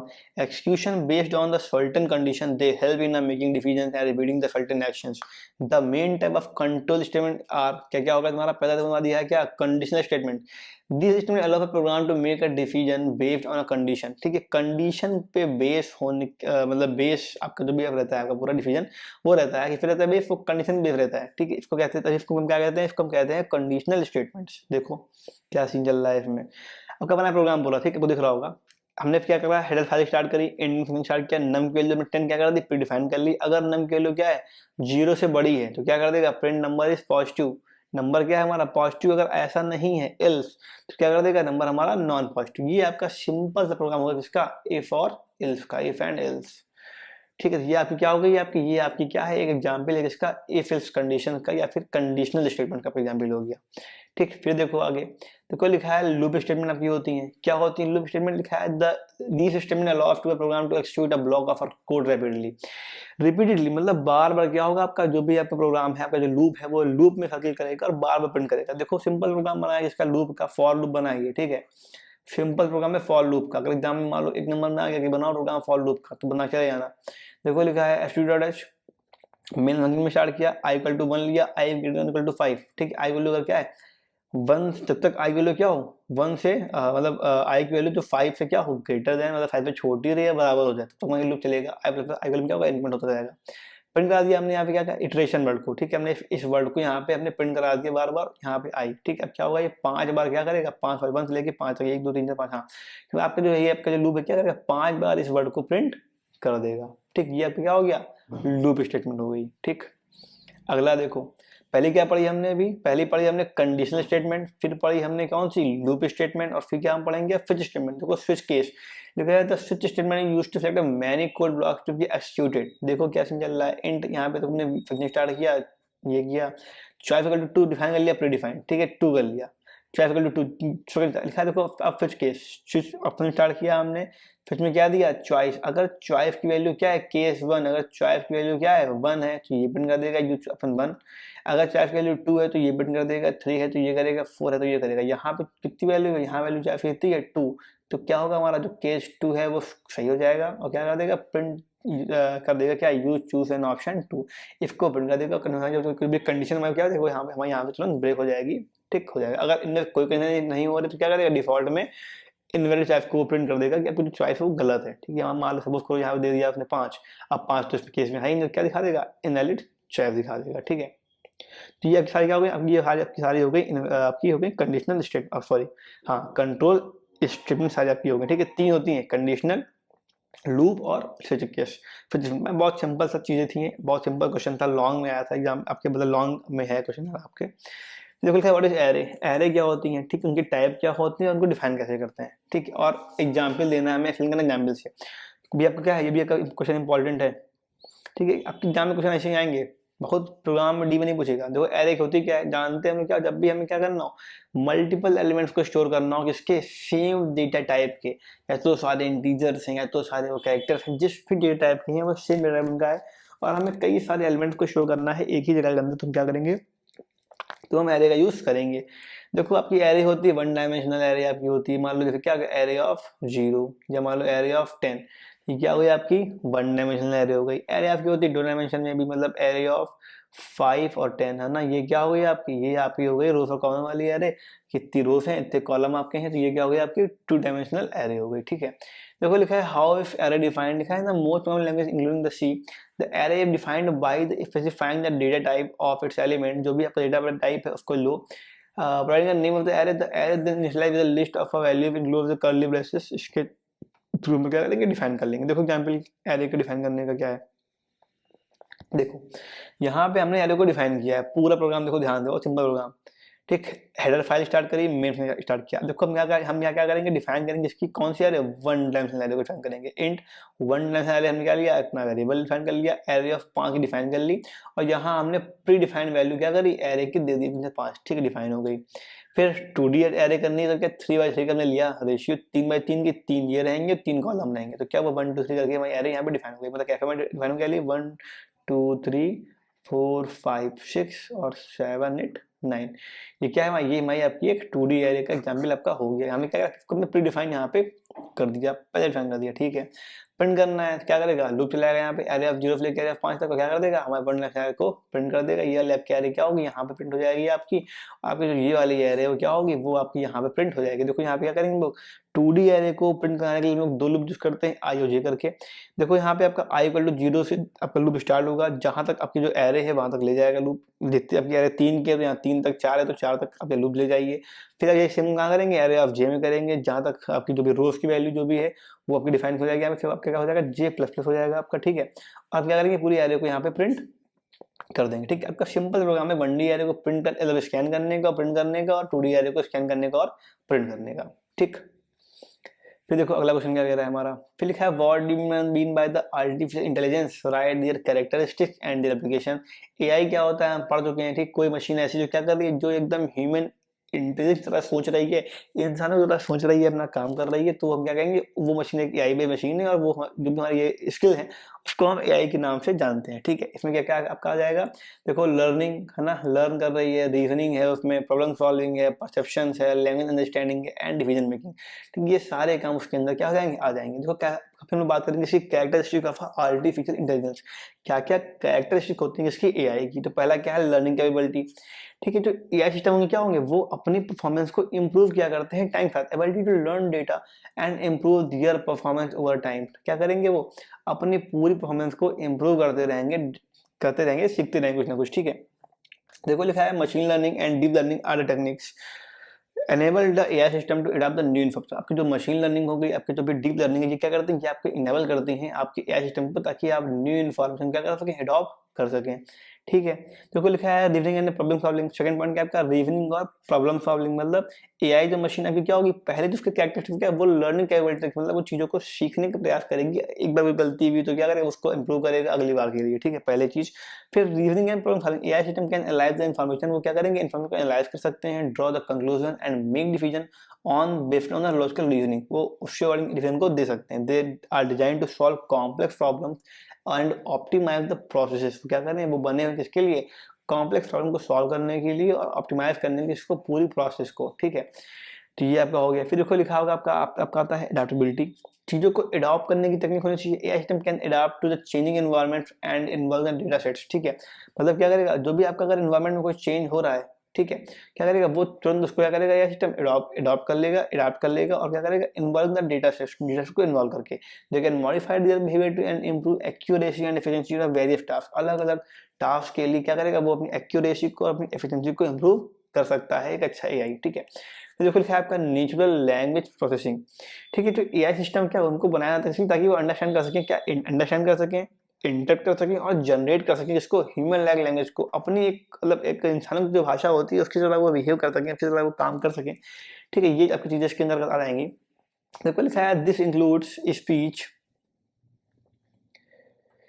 Recognisation, है ना, कि क्या करेंगे, आपकी जो वॉइस रिकग्नाइज करना है इसका काम करेंगे, language translation and ability to interact with the user through the natural interfaces, है ना, उसकी तरह, ठीक। फिर देखो आपका आ जाएगा परसेप्शंस, ठीक है। AI system can perceive the interpret the world through the sensors. जो एआई, जो भी आपकी एआई सिस्टम होते हैं क्या कर सकते हैं, वो डाटा को परसीव कर सकते हैं और इंटरप्ट कर सकते हैं, जिसके थ्रू, सेंसर्स के थ्रू, कैमरास के थ्रू, माइक्रोफोन्स के थ्रू और अदर इनबिल्ट डीआरएफ के थ्रू क्या कर सकते हैं, वो आपके डेटा को परसीव भी कर सकते हैं और क्या कर सकते हैं, आपके जो भी चीजें हैं उनको वो इंटरप्रेट भी कर सकते हैं। Computer vision and speech recognition are the AI application of involve perception. देखो आप मोबाइल से बोलते हो, क्या करता है, आपने कुछ बोला कि भाई ओके गूगल ये करके दिखाओ, ठीक है, तो क्या माइक्रोफोन ने सुना, ठीक है, और तुरंत क्या वो जो डेटा था आपका वो कहाँ गया, आपके सिस्टम के पास गया, एक तरफ गया और उसने देखा, उसने आपकी स्पीच को रिकॉग्नाइज किया और देखा कि आप क्या कहना चाह रहे हैं, एनालाइज किया उसने और फिर तुरंत आपको स्नैपशॉट दे दिया, ठीक है। ये आपका हो गया क्या, ये आपकी जो चार पांच आपके क्या हो गए, मेनली कैरेक्टरिस्टिक्स होते हैं जिसकी एआई की। अब देखो लोग बात करेंगे यहाँ पे एप्लीकेशन ऑफ एआई। एआई का यूज हम लोग कहाँ कहाँ करेंगे, देखो कहाँ करेंगे। आपका देखो पहला दिया है मशीन लर्निंग, मशीन लर्निंग में करेंगे। AI is extensively used in machine learning application such as predictive analytics, recommendation system and pattern recognition, ठीक है। इसके लिए किसके लिए, देखो प्रेडिक्टिव एनालिसिस करने के लिए, रिकमेंडेशन सिस्टम के लिए, है ना, कुछ डिपेंड करना है, या फिर पैटर्न रिकग्निशन के लिए हम क्या करते हैं, मशीन लर्निंग का यूज करते हैं। मशीन लर्निंग में एआई का यूज करते हैं। It enables to improve their performance out of being accelerative program, ठीक है, इसके लिए आपका क्या फिर आपका होगा सेकंड पॉइंट इसके एनएलपी, मतलब नेचुरल लैंग्वेज प्रोसेसिंग के लिए, ताकि जो भी आपका आपका जो एआई है वो क्या करे, एकदम वर्चुअल भाषा में बात कर सके, एकदम एकदम ह्यूमन भाषा में बात कर सके, ठीक है, और चीज़ों को समझ सके, सारी भाषा को जान सके। तो क्या होगा, तो इस भी फील्ड में आपका एआई का यूज़ काफ़ी ज़्यादा किया जाता है। तो किसके लिए, लैंग्वेज के ट्रांसलेशन के लिए, कोई भाषा का क्या करना है आपको, ट्रांसलेट करना है, ठीक है, सेंटिमेंट एनालिसिस करनी है, चैटबॉट्स के डेवलपमेंट के लिए, और आपकी जो वर्चुअल असिस्टेंट होती है ना, लाइक सीरी हो गया, आपका ये एलेक्सा हो गई, तो इन सब के लिए भी क्या होता है, हमारा एनएलपी के फील्ड में भी हम लोग क्या करते हैं, एआई का यूज़ करते हैं। फिर देखो computer vision, AI plays a crucial role in the computer vision application, including the image and video analysis। कोई इमेज को एनालाइज करना है ना, कोई वीडियो को एनालाइज करना है, तो क्या इसके लिए भी क्या होता है, हमारा जो AI का यूज प्रेजेंट टाइम में बहुत ज़्यादा किया जाता है। फिर उसके अलावा क्या होगा, फेशियल रिकग्निशन, फेस लॉक वगैरह आपका हो गया, ठीक है, इसमें भी क्या हो रहा है, आपका AI का यूज़ किया जाता है। ऑब्जेक्ट डिटेक्शन, कोई ऑब्जेक्ट रखा है, तो मान ली बोतल रखी है, आपने क्या किया, आपने अपना AI खोला, तो भी आपके ऐप आते हैं कि सारे हमने खोले, स्कैन मारा उसको, और वो क्या वो बता देगा कि ये आपकी बोतल है ना, कि क्या है, कि कप है, मग है, वो सब कुछ क्या करता है, बता देता है। तो इसका मतलब क्या हुआ, आपका जो ये AI है वो हमारा ऑब्जेक्ट डिटेक्शन के अंदर भी क्या होता है, यूज हमारा किया जाता है। फिर देखो लिखा है, और ऑटोनोमस व्हीकल्स, जो अब क्या होती हैं, ऑटोमेटिक कार्स होती हैं, जो अपने आप चलती हैं, ड्राइवरलेस कार, आपकी जैसे कि आपकी टेस्ला वगैरह की हो गई, ठीक है, तो इनमें भी क्या होता है, AI का यूज प्रॉपर किया जाता है। तो लिखा है, it allow a machine to interpret and understand the visual information. क्या करती है, अलाउ करती है, कहते हैं कि मशीन को जो भी आपके जो भी डेटा है ना, उसको इंटरप्ट करने के लिए और अंडरस्टैंड करने के लिए जो भी आपकी विजुअल इन्फॉर्मेशन है उसको।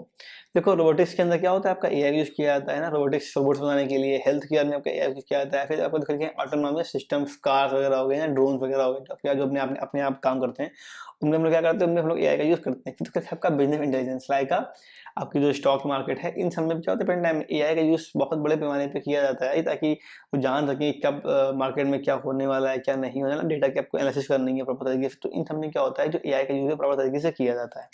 तो वो लिखा है, in summary AI in composes arrange the characteristics in the machine to mimic human intelligence. Its application span various domains, transforming the ways task and performed and providing initiative solution to the complex problem। ना कई सारे complex problem को solve करने के लिए, कई सारे fields में कई सारे नए नए इनिशिएटिव लाने के लिए, ठीक है, चेंजेस लाने के लिए हम क्या करने पड़े, टाइम में एआई का यूज बहुत ब्रॉड तरीके से कर रहे हैं, ठीक है।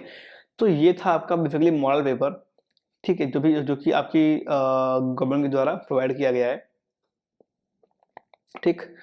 तो बेसिकली हम लोग अपने लेक्चर को यहीं पे एंड करते हैं। होपफुली आपको जो हमारा ये मॉडल पेपर 1 था, मॉडल पेपर 1, ये आपको समझ में आया होगा, ठीक है, ठीक।